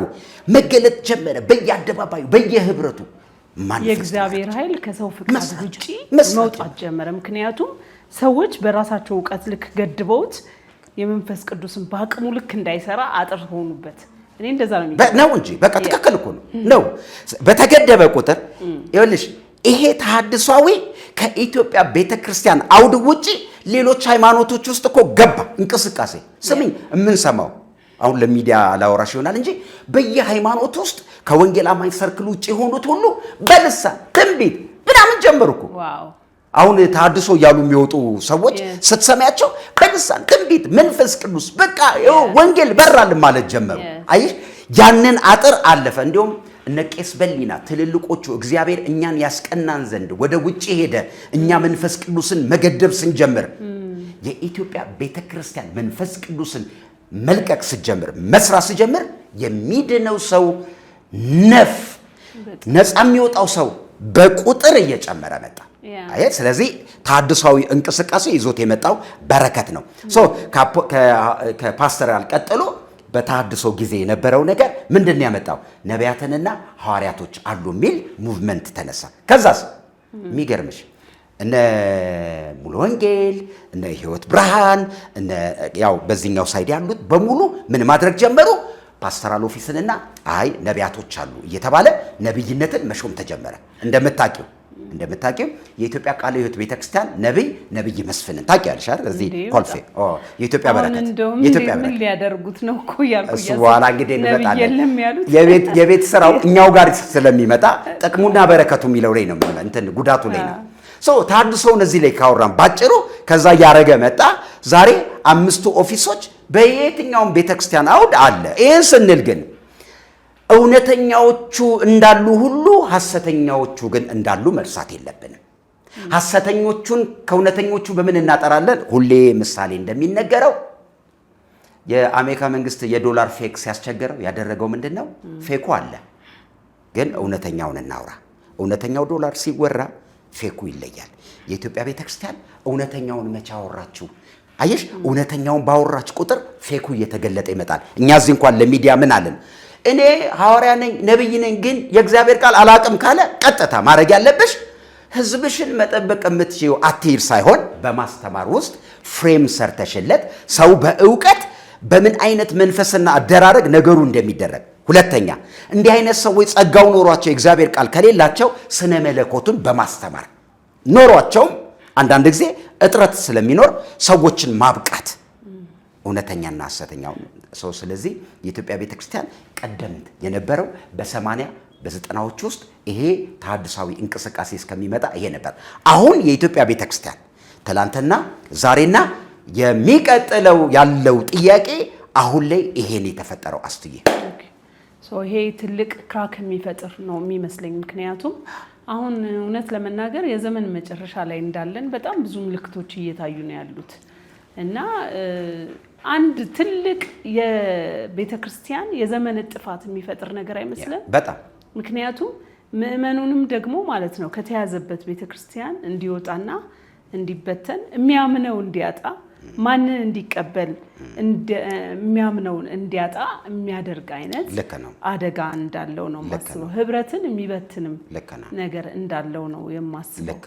ስለ ህብረቱ ስናነሳ የኢትዮጵያ ወንጌል አማኝ ህብረቱ ይሄንን ነው አሁን እምልሽ። እንግዲህ ወደ ዋናው ነገር መጣን ማለት ነው። መስማሚያ ሰነድ አለ አስትዬ። መስማሚያ ሰነድ ማለት ምን ማለት ነው? ህብረቱ ወደ ቴብል ያመጣው ቁጭ ያደረጉት የተስማሙበት ነገር አለ። የኢትዮጵያ ወንጌል አማኝ እንደምታውቂው አውዱ ሰፊ ነው፣ ካልቸሩ ማለት ነው። ይሄ የኢትዮጵያ ወንጌል አማኝ እንደምታውቂው በትምህርቶች ልዩነቶች እንኳን ቢኖሩ አንድ በሚያደርገን ነገር ላይ አብረን እንስራ የሚል ነው። ኢትዮጵያ መካነ ኢየሱስ ቃለ ሕይወት እነዚህ ትልልቆቹ ቤተክርስቲያንና ከዚህ በኋላ ከሚፈጠሩትም ጋር ያለ መግባቢያ ሰነዱ ልዩነቶቻችን ይሄው አንድ የሚያደርገን እዚህ ጋር ነው። ስለዚህ አንዳንድ ችግሮችን እየተነጋገርን አንዳንዶቹን እያረምን ተብሎ ተስማምተው የቀጠሉበት ሰነድ አለ። ያ ደግሞ ይቅርታና እዚህ ጋር በፊት እኔ ራሱ ፐርሰናሊ ያለኝ እንትን ልዩነታችንን አላስበውም ነበር። እውነት በክርስቶስ ኢየሱስ የዳንን ወንድማማቾች ከአንድ መንፈስ የጠጣን አድርጌ ነበር የምወስደው ማለት ነው። ልዩነቶቹ የካልቸር የመረዳት ነገሮች ናቸው። ከድሮ ዘመን ጀምሮ እኮ ያለ ነው። በነፖል ላይ ራሱ የሚነሱ ጥያቄዎች በፒተርና በፖል መሃል የነበሩ ኮንፍሊክቶችን አይተን ከሆነ መጽሐፍ ቅዱስ ሁሉም መርምሩ መልካሙን ያዙ ብሏል። አንደኛ። ሁለተኛ ደግሞ ሰው በተረዳበት መጠን እንዲመላለስም ይናገራል። የመረዳት ልዩነቶች ናቸው አይደል? ብዙ ጊዜ የመረዳታችን ላይ ልክ የተረዳንበት ቦታ ላይ ለኛስ በዚህ መሆን መልካም ነው ብለን ድንኳን መጣል እንፈልጋለን የሆነ ዕውቀት ላይ። እውነት ነው። ግን ከድንኳኑ ባያልፍ ጌታ አይሰቀልም ነበር አይደል? ለምሳሌ እውነት ነው። ስለዚህ እንደዚህ አይነት ነገሮችን በተረዳበት መጠን መመላለስና ግን ይሄ ዩኒቲው ወንድማማችነቱን የሚያበለጽግ ነገር ከዛ ለዓለም ራሳችንን የክርስቶስ ወንጌል ሰባኪዎች አድርገን ለመጥራት የሚመቸን እኮ ወንጌል ላይ ብንቆምና መሰረታችንን ብንይዝ ነበር። ልክ ነው። ያ ህብረት አለ። አሁንም በወንጌል አማኝ ህብረት ውስጥ አለ። ልዩነቱን ግን ትንሽ ሃይላይት ልስተሽልሽ። ለምሳሌ የኢትዮጵያ መካነ ኢየሱስ ቤተክርስቲያን ዶክትሪኗ ይታወቃል። በኋላ ስለምታወሪው ብዬ ነው። ዶክትሪኗ ይታወቃል። ምንድነው? በህፃናት ጥምቀት ላይ እነዚህ ሳክራመንቶቹ እነዚህ ሚስጥራቶች ላይ ለምሳሌ ያህል የጌታ ቁርባን ይሄ ስጋና ደሙ ላይ አይደል የጌታ ራት የምንለው ላይ ይታወቃል። የመንፈስ ቅዱስ እንቅስቃሴ ላይ መካነ ኢየሱስ ይታወቃል። ግን አዚቲዝ በቃ ተብሎ ነው የተያዘው የነበረው ነው ማለት። አሁን ግን እዚህኛው ጋር አለኝ እሱ ጋር ስመጣልሽ ገባህ አይደለ? ከባድ አጥር የሚያፈርስ ነገር ነው ይመስለኝ። ለምን ተፈጠረ የሚለው መድረክ ላይ አትቆሙም እነሱ መድረክ ላይ አንቆምም የምትለዋ እንትን በተለይ ስትመጣ ምንድነው መሰለሽ? ለምሳሌ በእነሱ ማዕከል ያሉ ነቢያት አሉ ለምሳሌ አይደለ? እንደነ ፓስተር መስፍን አይነት ትልቅ ሰዎች እነሱንስ እንዴት ሊያደርጓቸው ነው? ምንድነው እየተካሄደ ያለው? ገባ አሁን እዚህ ጋር ነው የሚዲያው የዚህ ዋናው ዓላማ አስተማሪ የሆነ ነገርን ማጉላት ነው። ምንድነው አሁን ልዩነቶቹ ምንድነው? አሁን ብዙ ጊዜ ይነሳል። የኢትዮጵያ ወንጌል አማኝ በተለይ ከካውንስሉ በፊት የነበረው አይደለ ህብረቱ እነዚህ ወንጌል አማኝ ህብረት ተብለው መካነ ኢየሱስ ቃለ ሕይወት ምናምን አብያተ ክርስቲያናት ውስጥ ያሉ ካውንስሉ ሲመጣ ደግሞ ሞር ተጠናከረ። ልዩነቱ እንዳለ ሆኖ ግን የጋራ የሆኑ ነገሮች ላይ ተስማምተዋል። እሺ እዚህ ጋር ተስማምተናል። ቀጥሎ ምንድነው ችግር ይዞ የሚመጣው? የቃለ ሕይወትን መግለጫ ልዝጋውና እዛ ጋር ልምጣ። የቃለ ሕይወት መግለጫ ስጋት እንደዛው እንዳለ የሆነና ቤተክርስቲያኒቷ እኮ አምናለች የጸጋ ስጦታ አለ ምናምን ብላለች። ግን ይሄ ልምምድ ከዚህ በኋላ በቤተክርስቲያኒቷ አንሾምን ብለዋል። ለምንድን አየሽ? ቅድም እንዳልኩሽ ሐሰተኛ የሚባለው ነገር አለ በሚል ፍራቻ አሁን ምዕመኖቻቸውን ለመጠበቅ ነው። በዚህ አጋጣሚ ሚዲያ ላይ ያሉ ሰዎች እንዲሰሙን በጣም እውነታው ከቅርብ ጊዜ ወዲህ በኢትዮጵያ ቤተክርስቲያን ውስጥ ከፍተኛ ቁጥር ያለው ሰው የመዳንን ቻንስ እያገኘ ነው። እንደምታየው እነ ነብይ ጠሌ፣ እነ ነብይ ዘኔ፣ እነ ዮናታን አክሊሉ፣ እነ ሐዋርያው ጃፒ፣ እነ ሪቨረንድ ተዘራ በጣም ብዙዎቹ መሬት ይዘው ወንጌል እየሰሩ ያሉ እኛ እዚህ ጋር ስንጠራቸው በከፍተኛ ሁኔታ ወጣቶችን ቤተክርስቲያንን ተከላ ላይ እያነጹ ያሉ ብዙዎች እየተጠቀሙ ያሉበት ነገር አለ። ከዚህ የተነሳ ከፍተኛ ስጋት አለ። ስጋቱ ምንድነው? ምዕመኖቻችን ወደ ሌላ እነሱ ወደማያምኑበት ፍሰት አለ ይሄዳል። ስለዚህ መከልከል የሚባል ነገር እንዲመጣ ማድረግ የሚቻለው ምክንያቱም ሐሰተኛ የሚባሉት ይታወቃሉ። ለዛ ነው ስም የጠራሁት። እነዛ ጋር እንዳይሄዱ ምን ማድረግ አለ? ክልከላ አለ። ያ ክልከላ በምን አውድ ነው? አይሽ አውዱ ሐሰተኛ ነቢያትንና አስተማሪዎችን ምናምን ብለን ሰው እንዳይሄድ የምናደርገው ከእውነተኛው ህብረት ከአብያተ ክርስቲያናት ከወንጌል አማኝ ከካውንስሉ ከተመሰረተበት ዓላማ ያንን ህብረት ሊሰነጥቅ በሚችል ፎርም መሆን የለበትም። መሆን የነበረበት ምንድነው? ያ ካውንስል ይዞት የመጣውን የህብረቱን አንድነት ጠብቆ የትምህርት ክፍል ዘርፍ ያለው ስነ መለኮቱን የሚያጠኑ ሰዎች ኮሬክት እያደረጉ ቀጥሎ ዶክትሪን እየተቀረጸ ይሄን ነገር ሐሰትና እውነት ነው ብሎ የጋራ መስማሚያ ሰርተው ወደ አንድ የሚያመጡ ተቋም እኮ አለን እኮ ተቋም። ቤተክርስቲያኒቷ የራሷን እርምጃ መውሰድ አለባት። ኦፍ ኮርስ ግን ህብረትን ጥያቄ ውስጥ የሚከት እንዳይሆን ተደርጎ መሰራት ነበረበት። ሁለተኛ እንዲህ አይነት አግባቦች ምን ያመጣል መሰለሽ? ተነስተሽ አንድ ቦታ ትጂ ስትይ ይሄ ዘመን የሚያነብ ትውልድ ያለበት ነው። አስተይ ያነበት የተሸፈነ አይደለም። ዲግ ያረጋል። ወንጌል እኮ አለ። በቃ እኮ ወንጌል የተገለጠ ወንጌል አለ። መንፈስ ቅዱስ በእኛ ውስጥ አለ። ወደ እውነት ሁሉ የሚመራና አንተ ትክክል አይደለም እንዲህ ቦታ አትሂድ በማለት እኮ ሰውን ልታስቀሯቸው እንዴት ይሆናል? መጀመሪያ የተደረገው አጥር መስራት ማለት የተሻለ የወንጌል ስርጭት የሚሰሩ ሰዎችን ሐሰተኛ በሚል ታፔላ ተለጠፈባቸው። ልክ ነው። ሰው ግን ስቲል ወደ እነሱ እየሄዱን አላቆምም። ለምን ይመረምራላ አይደል? ወንጌል አምሮ ይመረምራል። ልክ ነው። ከዛ አሁን ደግሞ እንደዚህ አይነት አስትዬ እና አትሂድ የምትይው ህዝብ አስትዬ ይቅርታ ጥሩ ነገር አነሳሽ። አትሂድ የምትይው ህዝብ በቲቪያቸው እየገቡ እኮ ነው። አትሂድ የምትይው ህዝብ በስልኩ መረጃ እየመጣለት ነው። አትሂዱ ስተት ነው የምትይው ህዝብ እኮ በአካል እየሄደ እኮ ነው። አንድ ነገር ማስተካከያ ነገር ልንገርሽ። ቤተ ክርስቲያን ማድረግ የነበረባት ነገር ምንድነው ሲባል ያን ህብረትና አንድነት ጠብቃ ያንን መግለጫ ስታወጣ ትምህርት እኔና አንቺ የሚያስማማን ትምህርት ምን አሁን እኮ ሚዲያ ላይ ምንድነው ሐሰተኛ ነብይ የለም እኮ አስትዬ እውነቴን ምንድነው ለኔ ሐሰተኛ ነብይ ማን እንደሆነ ልንገርህ። በጌታ ኢየሱስ ክርስቶስ ከድንግል ማርያም መወለድ ሞትና ትንሣኤውን የማያምን ልክ ነው። እዚህ መግባቢያ ላይ ስንመጣማ ምን ይሆናል መሰለሽ? ሐሰተኛ ነብይ አይደለም የኢትዮጵያ ወንጌል አማኝ ማዕቀፍ ወጥቶ ካቶሊክንም የኢትዮጵያ ኦርቶዶክስንም እዚህ ማዕቀፍ ውስጥ እኮ እንድናስብ ያደርገናል። እዚች ጋር አንድ ቆንጆ ነገር ላስቀምጥ። የኢትዮጵያ ወንጌል አማኝ የረጅም ጊዜ ታሪኩ ስኮላሮች የሉንም ወይ?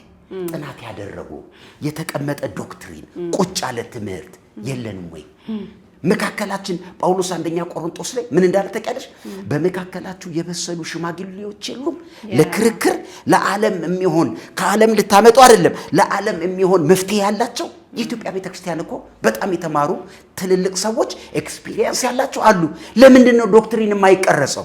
ለምንድን ነው አከራካሪ ነገሮች ላይ ቀደም ብለው ሰብሰብ ብለው አሁን እኔ አንድ ቤት ስራ ካውንስልን የሚያህል ነገር ኖሮ በዚህ ደረጃ የተውጣጡ ታላላቅ አለው። ኦፍ ኮርስ ካውንስል አለው የትምህርት ዘርፍ ስነ መለኮቱን የያዙ ሰዎች አሉ። ግን ዶክትሪን ሆኑ የጋራ የሆኑ ነገሮች ላይ የሚያመጣ የካውንስሉ መተዳደሪያ ደንብን አንበብ ያለሁኝ ለብዙ ሰዎችም ማብራሪያ ያሰጣል። ግን ቁጭ አለ ስኮላሮች የሉንም ወይ ወደሚለው ስጋት ውስጥ ነው ያመጣል። ስለዚህ ይሄንን ነገር የኢትዮጵያ ቃልት ቤተክርስቲያን ያወጣችውን ነገር እንረዳለን። እኔና አስቶ ምንድነው ጥቅሙ?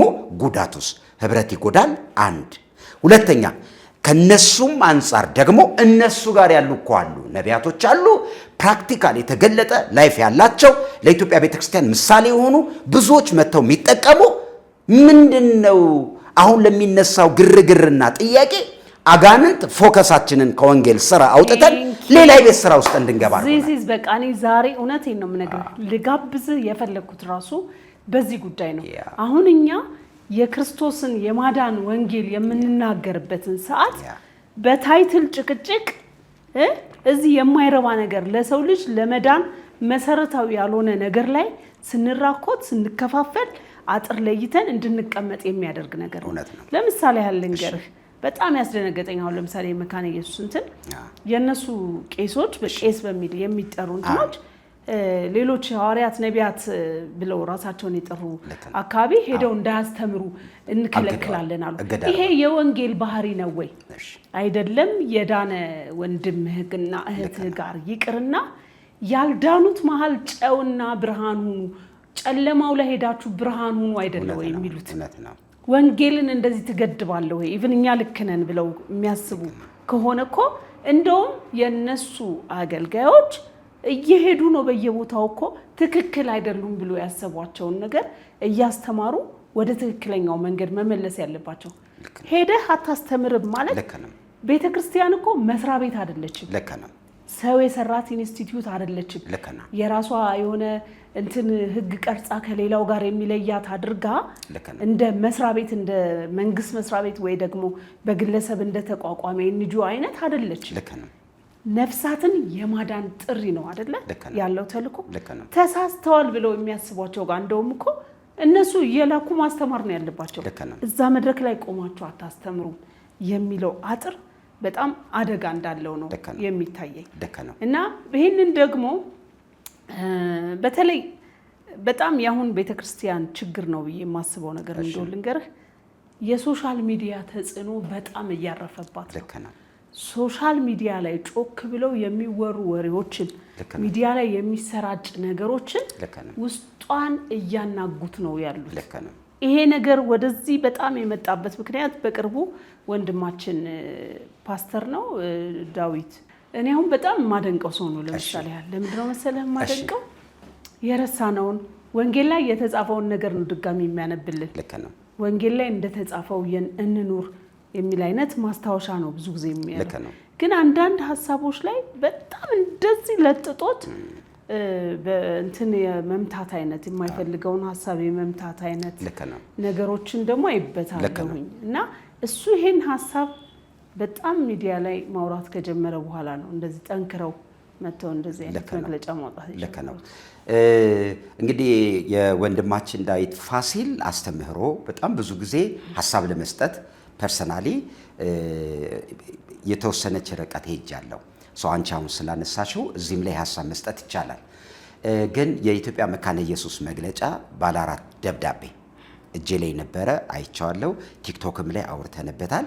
የኢትዮጵያ መካነ ኢየሱስ ቤተክርስቲያን ይህንን ርዕስ ዋናችንም ስለነበረ ብዬ ወደዛ ልግባ። የኢትዮጵያ መካነ ኢየሱስ ሉትራኖቹ ጋር የነበረው ነገር ምንድነው? 2 ነገር ነው አስትዬ። አንደኛው የኛ ምስባኮቻችን መድረኮቻችንን በዶክትሪን ደረጃ እችን እንዳትረሺ የሚሰሙ ሰዎች ድንገት ይሄን ነገር የኢትዮጵያ መካነ ኢየሱስ ሰዎችም ሲሰሙ ይረዱናል አውዱን ማለት ነው። ምስባኮቻችንን ከኛ ዶክትሪን ውጪ ላሉ ለማናቸው አናጋራም የሚል አስትዬ አናጋራም። ምክንያቱም የኢትዮጵያ መካነ ኢየሱስ የራሳችን ትራዲሽን አለን። ያንን ትራዲሽን ጠብቀን መሄድ እንፈልጋለን የሚል ሙግት ነው ይዘው የመጡት። እንዳልኩሽ የመጀመሪያው ነገር የኢትዮጵያ ወንጌል አማኝ ፌሎ ህብረት ደግሞ አለ፣ ህብረት አለ። ያ ህብረት ምን ላይ ተመስርቶ ነበረ የሚለው ነው አይደል? አትሂድና ናን ምን አመጣ፣ ለምን ሄድን፣ ለምን አንሄድም የሚለውንም መመለስ አለብን። ለምንድን ነው አትሂዱ የተባለ? ኤክስፒሪየንሱ ነበረ።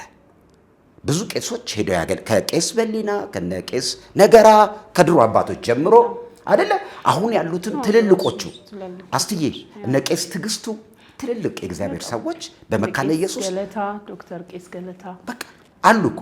መሄድ የሚለው ነው አየሽ። መሄድን ምን አመጣው ሲባል ያመጣው የኢትዮጵያ ወንጌል አማኝ ህብረት ላይ የተመሰረተ ያ ህብረት በጸጋ ስጦታና በትምህርቶች የመካፈል ህብረቱ ያመጣው አንዱ በረከት ስለነበረ ነው። አትሂድብኝ ሲባል ደግሞ ያመጣው ለምንድን ነው ሲባል የኢትዮጵያ መካነ ኢየሱስ ሉትራን የራሴን ትራዲሽን እጠብቃለሁ። ለምንድን ሐሰተኛ ነቢያትንና ቀጥሎ ደግሞ እንደ ዶክትሪን 2 ነገር ነው። እሺ ደብዳቤ የሚያወራ አንደኛው ሐሰተኛ ሐዋርያትና ነቢያትን አንቀበልም ብቻ ሳይሆን በሉትራን ነቢያትና ሐዋርያት ሲዝ አድርጓል ብሎ ነው የሚያምኑት። የለም ቆሟል ነው እንጂ ቀጥሏል የለም። ከቃለ ሕይወት ይለያል ይሄ መግለጫ። እሺ ቃለ ሕይወት ተቀበላለች፣ ግን ፕራክቲስ የሚደረገው ነገር ላይ አላምንም ነው። መካነ ኢየሱስ ሲዝ አድርጓል፣ ቆሟል፣ ድሮ ነው የቆመው፣ አንቀበልም። ልሳን ራሱ የመሰለ ነገር እኮ ትንሽ ትንሽ ሳይሆን የለም ነው የሚሉት። ግን ካሪዝማቲክ ሆናለች መካነ ኢየሱስ፣ ካሪዝማቲክ ሆናል። ምን ማለት ነው? አሁን ባለው በኢትዮጵያ ወንጌል አማኝ ያለው መንፈሳዊ ልምምድ ትንሽ ተጽዕኖ አምጥቶባቸዋል። እሱን አንደኛ ነገርሻ አንደኛ ሲዝ አድርጓል ነው፣ ነቢያትና ሐዋርያት ቆሟል ነው። እንደ ቃለ ሕይወት አይደለም፣ ይለያያል። ሁለቱን ስናይ የተለያየ አውድ ስለሆነ ተጠንቅቀን ነው የምንፈታው። አንድ አይነትም ድምፅ አይደለም። ስለዚህ ሁለተኛው ምንድነው? ዶክትሪኔ የኔ ዶክትሪን ከማንም ጋር በማይመሳሰል መልኩ የጋራ የሆነ መድረክ አንለዋወጥም ነው። 2 ነው። አንቺ አወራሻት ዶክትሪኗን ነው። ምን እናደርጋለን? ዶክትሪኑ ላይ ለምንድን ነው አይሂዱብኝ ኑብኝ የተባለው ሲባል እዚች ጋር አንድ ነገር ልንገርሽ። የኢትዮጵያ መካነ ኢየሱስ እንዳልኩሽ በኢትዮጵያ ቤተክርስቲያን ትልቅ ህብረት ነው። ትልልቅ የእግዚአብሔር ሰዎች ያሉበት በጣም ስኮላሮች ያሉበት ነው። ለኢትዮጵያ ወንጌል አማኝ ህብረት ትልቅ በረከት ያለበት ቦታ ነው። የሚገርምሽ የዚያን ያህል ደግሞ ለአብያተ ክርስቲያናቱ እንደጠቀሙት ሁሉ ደግሞ ስጋት ነው ብለው የሚፈሩት ነገር አለ እንረዳለን። ነገር ግን አሁን ያለው መግለጫ ስናየው በእውነት ለህብረቱ እንቅፋት የሚያደርግ ነው ወይ ብትኝ፣ ፐርሰናሊ ለኔ እንዳልኩሽ መብታቸው ነው። ምዕመኔን ለመጠበቅ ያሉበት ርቀት ልክ ነው። ግን ስታመጪው ከኢትዮጵያ ወንጌል አማኝ ህብረት አንጻር ጥያቄ ምልክት ውስጥ ይገባል። ምንድነው ጉዳቱ? ዛሬ ቅድም እንዳልኩሽ ወጣቶቻችን ስልካችን ላይ፣ መረጃዎች ላይ፣ ጥናት ላይ ብዙ መንፈሳዊ ልምምድ ላይ ገብተዋል። ካሪዝማቲክ ሆናለች ይባላል መካነ ኢየሱስ።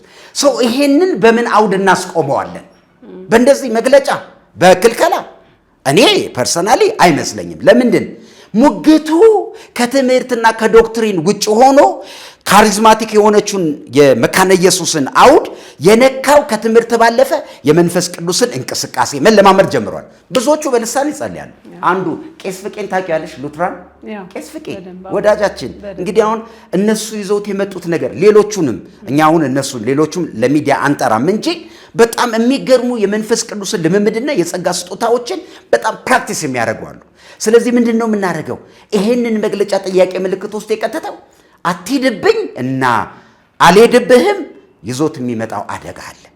ይሄንን ጋብቻ እስከ መከልከል የሚደርስ አይነት ነገሮችንም አለ እና እኔ ሰምቻለሁ ቲክቶክ ላይ ጋብቻ ሌላው የዳነው ሰው ክርስቲያን አይደለም ወደ ማለት ድብድብ ውስጥ የተገባው ነገር ነው ይሄ። ከዚህ አንፃር አሁን በዚህ ሰዓት ካውንስል አለ ለምሳሌ እኔ አሁን ለምሳሌ ካውንስሉ ከመቋቋሙ ጀምሮ የምደግፈው ነገር ነው። አንዳንድ ጊዜ አቅሙን የሚፈትኑ ነገሮች እንደዚህ አይነት ነገሮች ሲያጋጥሙ ላተንት ይሆናል፣ ዘግየት ይላል። አክቲቭ ሆኖ የመምራትን ነገር ሐሳብ የመሰብሰብን ነገር እና የመምራትን ነገር ማድረግ ያለበት ነው። ካውንስሉ ለኢትዮጵያ ቤተክርስቲያን ከብዙ ከህግ አንፃር ከይዞታ አንፃር ማንነቷን ከመለየት አንፃርም በጣም ጥቅም ያለው ነው ብዬ ነው የማስበው። ጥቅም የለውም ብሎ መፈረጅና እሱን የመደብደብ አይነት አካሄድም አያለው። ግን ያ አይጠቅመንም። ምክንያቱም እኛ የምናገለው እናንተን ምንለው ክርስቶስ የሞተለትንና የዳነውን ነው። በጣም ብዙ ሰውን የሚያድን በጣም ብዙ አብያተ ክርስቲያናት የከፈቱ በየቦታው ሰዎችን እያዳኑ ያሉ ወንድሞችና እህቶችን ጭምር የሚመታ አይነት አካሄድ ነው የሚመስለኝ። ስለዚህ አሁን ካውንስሉ በእንደዚህ አይነት ነገር ላይ ጥርት ያለ መግለጫ ማውጣት አለበት። ስብሰባ መኖር አለበት። እነሱም እርግጠኛ ነኝ አሁን እኛም የምንሰጠውንም ሐሳብ ሌሎች ሰዎችም የሚሰጡትን ሐሳብ እንትን ብለው ይሄንን መግለጫቸውን ሪቫይዝ ያደርጉታል ብዬ አስባለሁ። የክርስቶስን ወንጌል ከማስፋፋት አንፃር የሚጠቅመውን መንገድ ለመፍጠር ማለት ነው። ስለዚህ እንዴት ነው የምታየው አሁን በካውንስሉና በእነዚህ ሰዎች መካከል ያለውን? አስቲ አንቺ አሁን በጣም ድንቅ ነገር ነው ያወራሽው። ካውንስል የኢትዮጵያ ወንጌል አማኝ ህብረት ጥላ ነው። ጥላ ነው። እዚህ ጥላ ውስጥ ቅድም እንዳልሽው ትልልቅ በረከቶች አሉት። ህብረቱ ያመጣው ትልልቅ ያ በረከት መንፈሳዊ ዘርፉ ላይም ይዞት የመጣው በጣም ጥቅም አለው።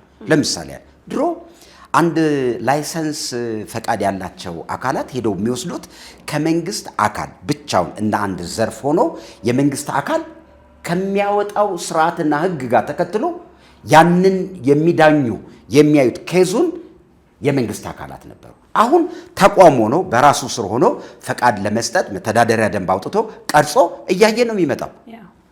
በሚቀጥለው ዓመት የካውንስሉ ትልቁ ስራ ብሎ ያወጀው አዋጅ አለ። ምን ወንጌልን በኢትዮጵያ ውስጥ የማስፋፋት ስራ ብለዋል። ሁሌ መሪዎቹ ሲያወሩ ሰምተናል። እዚህ ጋር ግን አንቺ እንዳልሽው ካውንስልን መረዳት የሚባል ነገር ጋር እኔ መጥቻለሁ። ካውንስል ጠቃሚ ነገር ነው።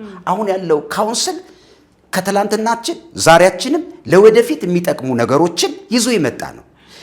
በካውንስል ውስጥ በጣም ብዙ ዘርፎች አሉ። አስትዬ እኔ ትንሽ ሄጄ የካውንስል የስነ መለኮት ዘርፍ ምናምን የሚባሉት ጋር ሄጄ የሆነ ነገር በትምህርት በኩል የሰማሁትም ነገር አለ። ካውንስሉ ከሚመሩ ሰዎች አንዳንዶች ጋር እየሰማሁ እየሄድኩ እየጠየቅኩ ያለሁትም ነገር አለ። መተዳደሪያ ደንቡም አለ። የወንጌል አማኝ በረከቱን የመጣውን የካውንስሉን በቅርብ ጊዜ የተወለደውን እንዴት አድርገን ነው እያገዝን ወደ የሚጠቅም ነገር ማምጣት ያለብን? አይሽ አሁን የሚነሱ እንደዚህ አይነት አከራካሪ ነገሮችን ካውንስልስ እንዴት ባለ ነገር ይዳኛል? ይህ የረጅም ጊዜ አጨቃጫቂ ነገር ነው። በአንድ ቀን እንደኛ ተነስቶ ነው አይደለም የሚባል አይደለም። የወንጌል አማኝ ትልቅ ህብረት ነው። ዛሬ ተነስቶ የሌላውንም መረዳት ማሰብ ከኢትዮጵያ ወንጌል አማኞች ከሁሉም የተውጣጡ ትልልቅ የኔን ሐሳብ ነው የምልሽ ስኮላሮች አሉ። ጠርቶ ጋብዞ ከካውንስሉ ጋር ባለ ህብረት ምንድነው ስጋቱ፣ ምንድነው አደጋው፣ ምንድነው ጥቅሙ የሚለውን ነገር አምጥተው የጋራ የሆነ ነገር ሰንደው መተዳደሪያ ደንብ ትምህርት አምጥተው ቁጭ አድርገው አሁን መተዳደሪያ ደንቡን አይቼዋለሁ። የካውንስሉ ትንሽዬ ናት፣ ለሁላችንም ነው። ግን በዚህ ጉዳይ የወንጌል አማኝ የካውንስሉ ይሄ ነው የሚል በስነ መለኮቱ ዘርፍ ያሉትን አምጥተው የሚያሳዩንን አውድ እንዲፈጠር ናፍቆቴ ነው። አለ እኮ ዘርፎ አለ ብዬሻለሁ። ግን አሁን ህብረት የሚጎዳ ካውንስሉን ሊያጠናክር የሚችል ነገር እየታሰበ የሚሰራ ነገር የካውንስሉ የቤት ስራ ነው። ካውንስሉ እንግዲህ ቅርብ ጊዜ ነው፣ በጣም በብዙ ነገር እየተጠናከረ ነው። አሜዚንግ የሆነ ነገር አለ። እንደዚያው የሚስተካከል ነገር ያስፈልጋል የሚሉ ወገኖች እንዳሉ ሁሉ ነገሩን በዚህ አውድ እያየሁኝ ነው። ሰው አንቺ እንዳልሽው እንግዲህ ወንጌል ላይ ነው ትልቁ ነገር። የተቋቋመበትም ዓላማ ካውንስሉ ወንጌል ነው። ወንጌልን እንዴት እናስቀጥላለን? ምንድነው ከፊታችን ያለው? መቼስ ይሄን የሚያህል ትልቅ ተቋም ይዘን አንደኛው ክንፍ ወንጌል መንፈሳዊ ዘርፉን እንዴት እንሰራለን የሚለው ነገር አሳሳቢ ነው። ስለዚህ ካውንስላችንም በዚህ ጉዳይ ላይ እንደሚሰሙን ተስፋ እናደርጋለን። ከዚህ በኋላ ባለ ያው ጠቃሚ ነው አይደለም የሚል አላስፈላጊ ሌላ ጭቅጭቅ አለ። ግን የካውንስሉ ትልቅ ስራ ብዬ የማምነው የጋራ የሆነውን ይሄንን አውዳችንን እንዴት እናስቀጥላለን ይሄንን ነው የማምነው። እና ቀደም ያነሳሻት ጋር የወንድማችን ዳዊት ፋሲልን የወንድማችን ዳዊት ፋሲል ለረጅም ጊዜ የኢትዮጵያ ወንጌል አማኝ ህብረት ውስጥ እሱ ሲናገር የሰማሁትን ነገር ልንገርሽ። እኔ ከኢትዮጵያ ወንጌል አማኝ ወጥቻ አይደለም ድኜ የመጣሁት ይላል። ሰምተሽ ከሆነ ይላል እንደዚህ ይላል። ምን ማለት ነው? ወንጌል ተመስክሮልኝ አይደለም ጌታ ገለጠልኝ። ከነ ቀሚሳችን ኦርቶዶክስ እንዳለን በራልን ነው የሚለው እኮ። እኛ ደግሞ ከወንጌል አማኙ ውስጥ ሆነው የሚወጡ ሰዎች የኢትዮጵያ ወንጌል አማኝን አውድ እንረዳለን። ሁለቱ ልዩነት እኔ እሱ ከኦርቶዶክስ ወጣ በርቶልኝ ነው የሚለው። ስለዚህ ለዚህም ምክንያት በሴቶች አገልግሎት፣ በጌታ እራት፣ በሐዋርያዊ ጸጋ፣ በሌሎችም መንፈሳዊ ልምምዶች የኢትዮጵያ ቤተክርስቲያን ወንጌል አማኝን የወንድማችን ዳዊት ፋሲል ትምህርቶች ትንሽ የወንጌል አማኝን አካባቢ ትራዲሽን መረዳት ይቸገራል። ከዚህ የተነሳ ሴቶች ላይ የሚሰጣቸው ሂሶች ያው እኔ ብዙ ይጃለሁ። እኔ ሌላ ጊዜ በዚህ ርዕስ ከሄድሽበት እኔ በህይወቴ ለሴቶች አገልግሎት አለመቀበል መብት ነው። ሴቶችን በዚህ ደረጃ ግን ወንድማችን ዳዊት ፋሲል የሚገልጽበት ከፐርሰናል እንትኑ ጋራ የሚታገል ይመስለኛል። ሴት ልጅ ድንኳን ወጥራ ምናምን አለመቀበል መብት እኮ ነው እላለሁ። አሁን ወንድማችን ዳዊት የሴቶችን አገልግሎት የኢትዮጵያ ወንጌል አማኝ መካነ ኢየሱስ አሁን የሴት አገልግሎት አልቀበልም ትላለች፣ ግን ቄስ ሾማለች አለ። አይቀበሉም እኮ ፕራክቲካል የሆነው ነገር ጋር አለ እኮ። አውዱን መረዳት ምልሽ የወንጌል አማኝ ሰርክሉን መረዳት ነው። የወንድማችን ዳዊት ፋሲል የነቢያትና ምናምን እኔ እንደምታውቂው ፋለብልና ኢንፋለብል የሚባል አለ። ይሄ ማይሳሳተውና የሚሳሳተው ወንድማችን ዳዊት ፋሲል ሊሳሳት ይችላል ብሎ ለምንድን ነው ማመን የሚያቀተን? ይሳሳታል። ለምንድን ነው የማይሳሳተው? የእግዚአብሔርን ቃል ሙሉ ዕውቀት የሚያውቅ የለም። ቀስ እያልን ግን ፕሮግረስ እያሳየን የምንመጣ ሰዎች ነን። አንዳንድ ጊዜ ሰሚት እናደርጋለን እኮ ለሆነ ዕውቀት። ወንድማችን ዳዊት ፋሲል ሶስቱን ያምናል። የበጉ ኢየሱስና መሰረት ይላል። ከዛ ዛሬ ምን ይላል? ኖ ስልጣን ያለው አካል ሐዋርያ አይመጣም ይላል። እኛ ሁለቱን አምጥተናል። ሞገቱን ሁለቱን አምጥተናል። ምን የጸጋ ወንጌል ሐዋርያነትንና ቀጥሎሳ የጳውሎስ አገልግሎት በሌላ ክንፍ የአሕዛብ ሚለው ላይ ማለት ነው። ስለዚህ ወንድማችን ዳዊት ፋሲል ፕሮግረስ የሚያሳይ ዕውቀት ይዘን መተናል። እሱም ይዞት የመጣው ሙግት እንደ መጽሐፍ ቅዱስ በሆነ ነገር ይዞት የመጣው አለ። ግን ምንድነው መሰለሽ ሙሉ ግን አይደለም። አይሽ ስለዚህ የዳዊት እይታ የኢትዮጵያ ወንጌል አማኝን ትራዲሽን መረዳት አለበት። አንድ ሁለተኛ የኢትዮጵያ ወንጌል አማኝ በሪፎርም ውስጥ ነው ያለው። የጸጋ ስጦታዎችን ሪፎርም እየተደረገ ነብይ አለ፣ ሐዋርያ አለ፣ ቀጥሎ የመንፈስ ቅዱስ ልሳን እችን ብዬ ልጨርስ። በጣም የሚሞግታትን ዳዊት ይልሽ ምንድነው በልሳን አጠቃቀም የኢትዮጵያ ቤተክርስቲያን ችግሯ ብሎ ያወራል። ጋጠ ወጥ ነው ይላል፣ ስርዓት የለውም ይላል፣ ሳር ይበላሉ ይላል፣ ሶፍት ያበላሉ ይላል። ቃል በቃል የተናገረውን ነው የምነግርሽ። አይ እሱ የተናገረው ነው። ግን ይሄንን ኮሬክት ማድረግ አይቻልም ወይ? በትምህርት ልምምዶች ላይ ስህተት ካለ ልምምዶችን በእግዚአብሔር ቃል ማስተካከል አይቻልም ወይ እንጂ ኢነሚ መሆን ይቻላል ወይ? ማለት የአንድን ሰው ፕራክቲስ እንደገና ከውጪ ይሳር ይበላሉ የሚባል ከውጪ ለዛውም አንድ ቤተክርስቲያን ውስጥ የተደረገ የለም፣ ኢትዮጵያ ውስጥም አይደለም። ለጀነራል ለወንጌል አማኞች መጠቀም ከፍቅር መጉደል ነው ብዬ ነው የማስበው። አዎ እንደ ኮሬክት ማድረግ ካለ በርካታ መልካም ነገሮች ማይወሩት አሉ። በጣም በርካታ መልካም ነገሮች እኮ አሉ አይደል? አሉ። እቺን ብዬ ልጨርስ። እሺ አስትዬ የሐዋርያው ጳውሎስ የትኛው መልእክት በተለይ አንደኛ ቆሮንቶስ ለኮሬክሽን የተጻፈ መጽሐፍ ነው። አስትዬ አንደኛ ቆሮንቶስ ሐዋርያው ጳውሎስ አንደኛ ቆሮንቶስ የነበራትን ልምምድ ሲያይ መሃላቸው አልነበረም። ደብዳቤ ተጽፎለት ከሌሎች ሰዎች ነው የሰማው። የጳውሎስ ልብ ግን ከአንደኛ ቆሮንቶስ ጀምሮ ስታጠኚው ስናጠናው የምናየው በጌታችን በኢየሱስ ክርስቶስ ያመናችሁ አንድ ላይ ይልና ምን ይላል መሰለሽ? ቅዱሳን እንድትሆኑ የተጠራችሁ በክርስቶስ ኢየሱስ መንፈስና ጸጋ የታጠባችሁ የነጻችሁ ብሎ ነው የሚጀምረው። ይረዳል እኮ ጳውሎስ። ግን የቆሮንቶስ ቤተክርስቲያን የጸጋ ልምምድ ችግር የሚገርምሽ አንደኛ ቆሮንቶስ መጽሐፍ ምዕራፍ 12 ላይ ምን እናያለን? ሐዋርያዊና ነብይነትን ቀጥሎ ራሱ ጳውሎስ ሐዋርያ አይደለም ተብሎ ነኝንና በቤተክርስቲያን የጸጋ ስጦታ ልሳንን እንዴት መጠቀም አለብን ብሎ ቁጭ አድርጓል። በዚህ ዘመን ያለች ቤተክርስቲያን የጳውሎስን ልብ ይዘን ነው ኮሬክሽን የምንሰራው እንጂ መልካም የሆነውን ነገር እንዳለ አፈር አብልተነው አይደለም። ስለዚህ የወንድማችን ዳዊት ፋሲል እዚያ ውስጥ ነው የምናየው። ሌላ ጊዜ እንሄዳለን። እኔ ፓስተር ዳዊትን ባይዘው በጣም ነው የማደንቀው። ብዙ ነገሩን ማልቀበለው ሀሳብም አለ። አንድ ቀን ጌታ ቢፈቅድ ባዋራው ደስ ይለኛል። አሁን ውይይታችን ያው ከባህር ውስጥ መጨለፍ አይነት ልክ ነው። እንደው ቀረ የምትለው ሀሳብ ማሰሪያ የሚሆን ነገር አሁን በዚህ ዘመን ላይ በማይረቡ ሀሳቦች ላይ እየተራኮትን ዋና የተላክንበትን አዳዲስ ነፍሳትን ወደ ክርስቶስ የሚያመጣውን ነገር እየረሳን ወደዛ ሀሳብ ምን ለጠጥበት እንደው ምን ይሻለናል? በጣም አሪፍ። ምንድነው ማድረግ ያለብን? ጠቅለል ብታረግልኝ። በዚህ የኢትዮጵያ ቤተክርስቲያን የወንጌል አማኙ የአውሮፓና የአሜሪካ ትልልቅ ካቴድራሎቻቸው ዛሬ ከህዝብ ውጭ የሆነው ትልቁን መንፈሳዊ ነገርን የሚያስጥል ነገር ሲመጣ ያንን የጣሉበትን አውድ መረዳት ያስፈልጋል። ዛሬ ህንፃዎቻቸው ብቻውን ቀርቷል፣ ህዝብ የለም። የኢትዮጵያ ቤተክርስቲያን መንፈስ ቅዱስንና የጸጋ ስጦታዎችን እንዴት መጠቀም አለብን የሚለው ሐሳቤ እዛው ቴብሉ ላይ አስቀምጠን ይሄን ጉዳይ ግን በሚቀጥለው ጊዜ አስዬ ቅድም እንዳልነው ብዙ ወጣት እኮ አሁን የት ነው ያለው? ህንፃ እኮ ካቴድራሎች እኮ ጥያቄ ምልክት ውስጥ የማይገቡበት ሲዝን ሆኗል። ሰው መንፈሳዊ ነገር ፍለጋ ውስጥ ነው ያለው።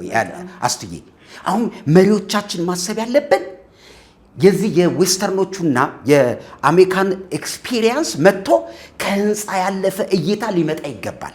ያ እይታ ደግሞ የኔ ቃለ ሕይወትንም ሉትራን መካነ ኢየሱስንም ሌሎችም ትልልቅ ቸርቾች ህዝባችሁን ለመጠበቅ የምትሄዱበት ርቀት ዋና ነገራችሁን እንዳያስጥላችሁ ዶክትሪን ይዘ ቁጭ ብለን ህዝብህን በሚጠቅም የዚህን ዘመን 1980 እና 90 ብያለሁ።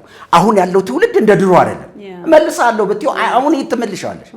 አሁን ሚዲያ ዘመን ነው፣ ሰው ቤቱን ያለው።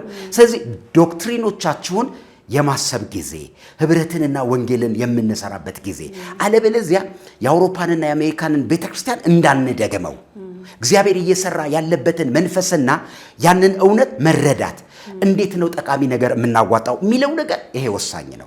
ስለዚህ መሪዎቻችን ከዚህ በኋላ ትልቁ የቤት ስራ ወንጌል ላይ ሰይጣን ፎከሳችንን እየወሰደው ነው፣ ሌላ ነገር ላይ እያደረገን ነው አይመስልሽም? ስለዚህ እዚህ ነገር ላይ መስራት ስተት አለ፣ እንዴት ኮሬክት እናደርጋለን? ግግም ማለት ሳይኖር መነጋገር፣ አውዱን ማስፋት። አየሽ መሪዎች ትልቁ ስኮላር የሆኑ ሰዎችን ጠርተው ጥናት ማድረግ፣ ከዛስ ቁጭ ያለ ለቤተ ክርስቲያን የሚጠቅም ነገር ማድረግ ተገቢ ነው እላለሁ። በጣም አመሰግናለሁ። ያው ባያልቅም አልቋል እና ሌላ ጊዜ ደግሞ የተለያዩ ርዕሶች ላይ እንዲመተንተን ያለባቸው በእውቀታችን ልክ በአቅማችን ልክ እንናገራለን። ሌሎች ደግሞ ያንን የማድረግ ስራ ይሰራሉ። ስለነበረን ቆይታ በጣም አመሰግናለሁ። እና ያለን ዋናው ሐሳባችን ምንድነው? መዳን በሌላ በማንም የለም። እውነት ነው። በጌታ በኢየሱስ ክርስቶስ እንድንድን ተጠርተናል። አሁንም ነፍሳትን ከጨለማ ወደ ብርሃን ማምጣት ነው የኛ ስራ። እንደዚህ አይነት ኢሹዎችን እያመጣ ዲያብሎስ ሲከፋፍለን ሲያለያየን ዝም ማለት የለብንም። ልክ ነው። አስትዬ ቤተ ክርስቲያን ምንድነው ተርጓሚዋ? ቤተ ክርስቲያን ማለት በክርስቶስ የዳኑ ሰዎች ያለ ህብረት ነው። ቤተ ክርስቲያን የምትታየዋና የማትታየዋ ብለን ነው የምንከፍለው። ያቺ የምትታየዋ ቤተ ክርስቲያን በክርስቶስ ኢየሱስ የዳኑ አማኞች ያሉበት ህብረት ነው። ሰዎች በክርስቶስ አምነው ከዳኑ በኋላ መዳንን በክርስቶስ ካገኙ በኋላ ቤተ ክርስቲያን የጸጋን ስጦታና የመንፈስ ቅዱስን እንቅስቃሴ ያንን ልምምድ በክርስቶስ አካል ውስጥ ማብዛት ነው። ስለዚህ መጨረሻ መልእክቴ ነጭ ሁኑ፣ ጥቁር ሁኑ፣ ሴት ሁኑ፣ ወንዶች ሁኑ፣ የሃይማኖት ገደብ የሌለበት የጾታ ገደብ የሌለበት ኢየሱስ በመስቀል ላይ የሞተበት ዋና ዓላማ የሰዎችን ልጆች ለማዳን የክርስቶስ ፍቅር ወደ ሰዎች ሁሉ የመጣበት የወንጌል ዋናው ዓላማ ኮሩ እናንተ እኛ እንድንበት ነው። መዳን በማንም የለም፣ እንድንበት ዘንድ የተሰጠን ከፀሐይ በታች ኢየሱስ ነው። ስለዚህ በዚህ ወንጌል እንጆይ ያርጉ። ህይወታችሁን በዘላለም ህይወት ዋስትና ውስጥ ራሳችሁን ያንን ጥላ እንድታገኙ ነው ዋናው የወንጌል መልእክታችን። ኢየሱስ ከሃይማኖት ከብሔር ከማንኛውም ነገር በጸዳ ለሰው ልጆች የሚሰበክ የምስራችና የጸጋ ወንጌል ነው። ወዳችኋለን። ቴንክ ዩ። የምስራችን ወንጌል ሰባኪ ያርገን። በጣም አመሰግናለሁ። እንግዲህ ለዛሬ ጣፋጭ ወግ ፕሮግራም እስካሁን የተከታተላችሁትን ነበር ያቀረብኩላችሁ። በሌላ ፕሮግራም እስከምንገናኝ ድረስ ሰላም ሁኑ።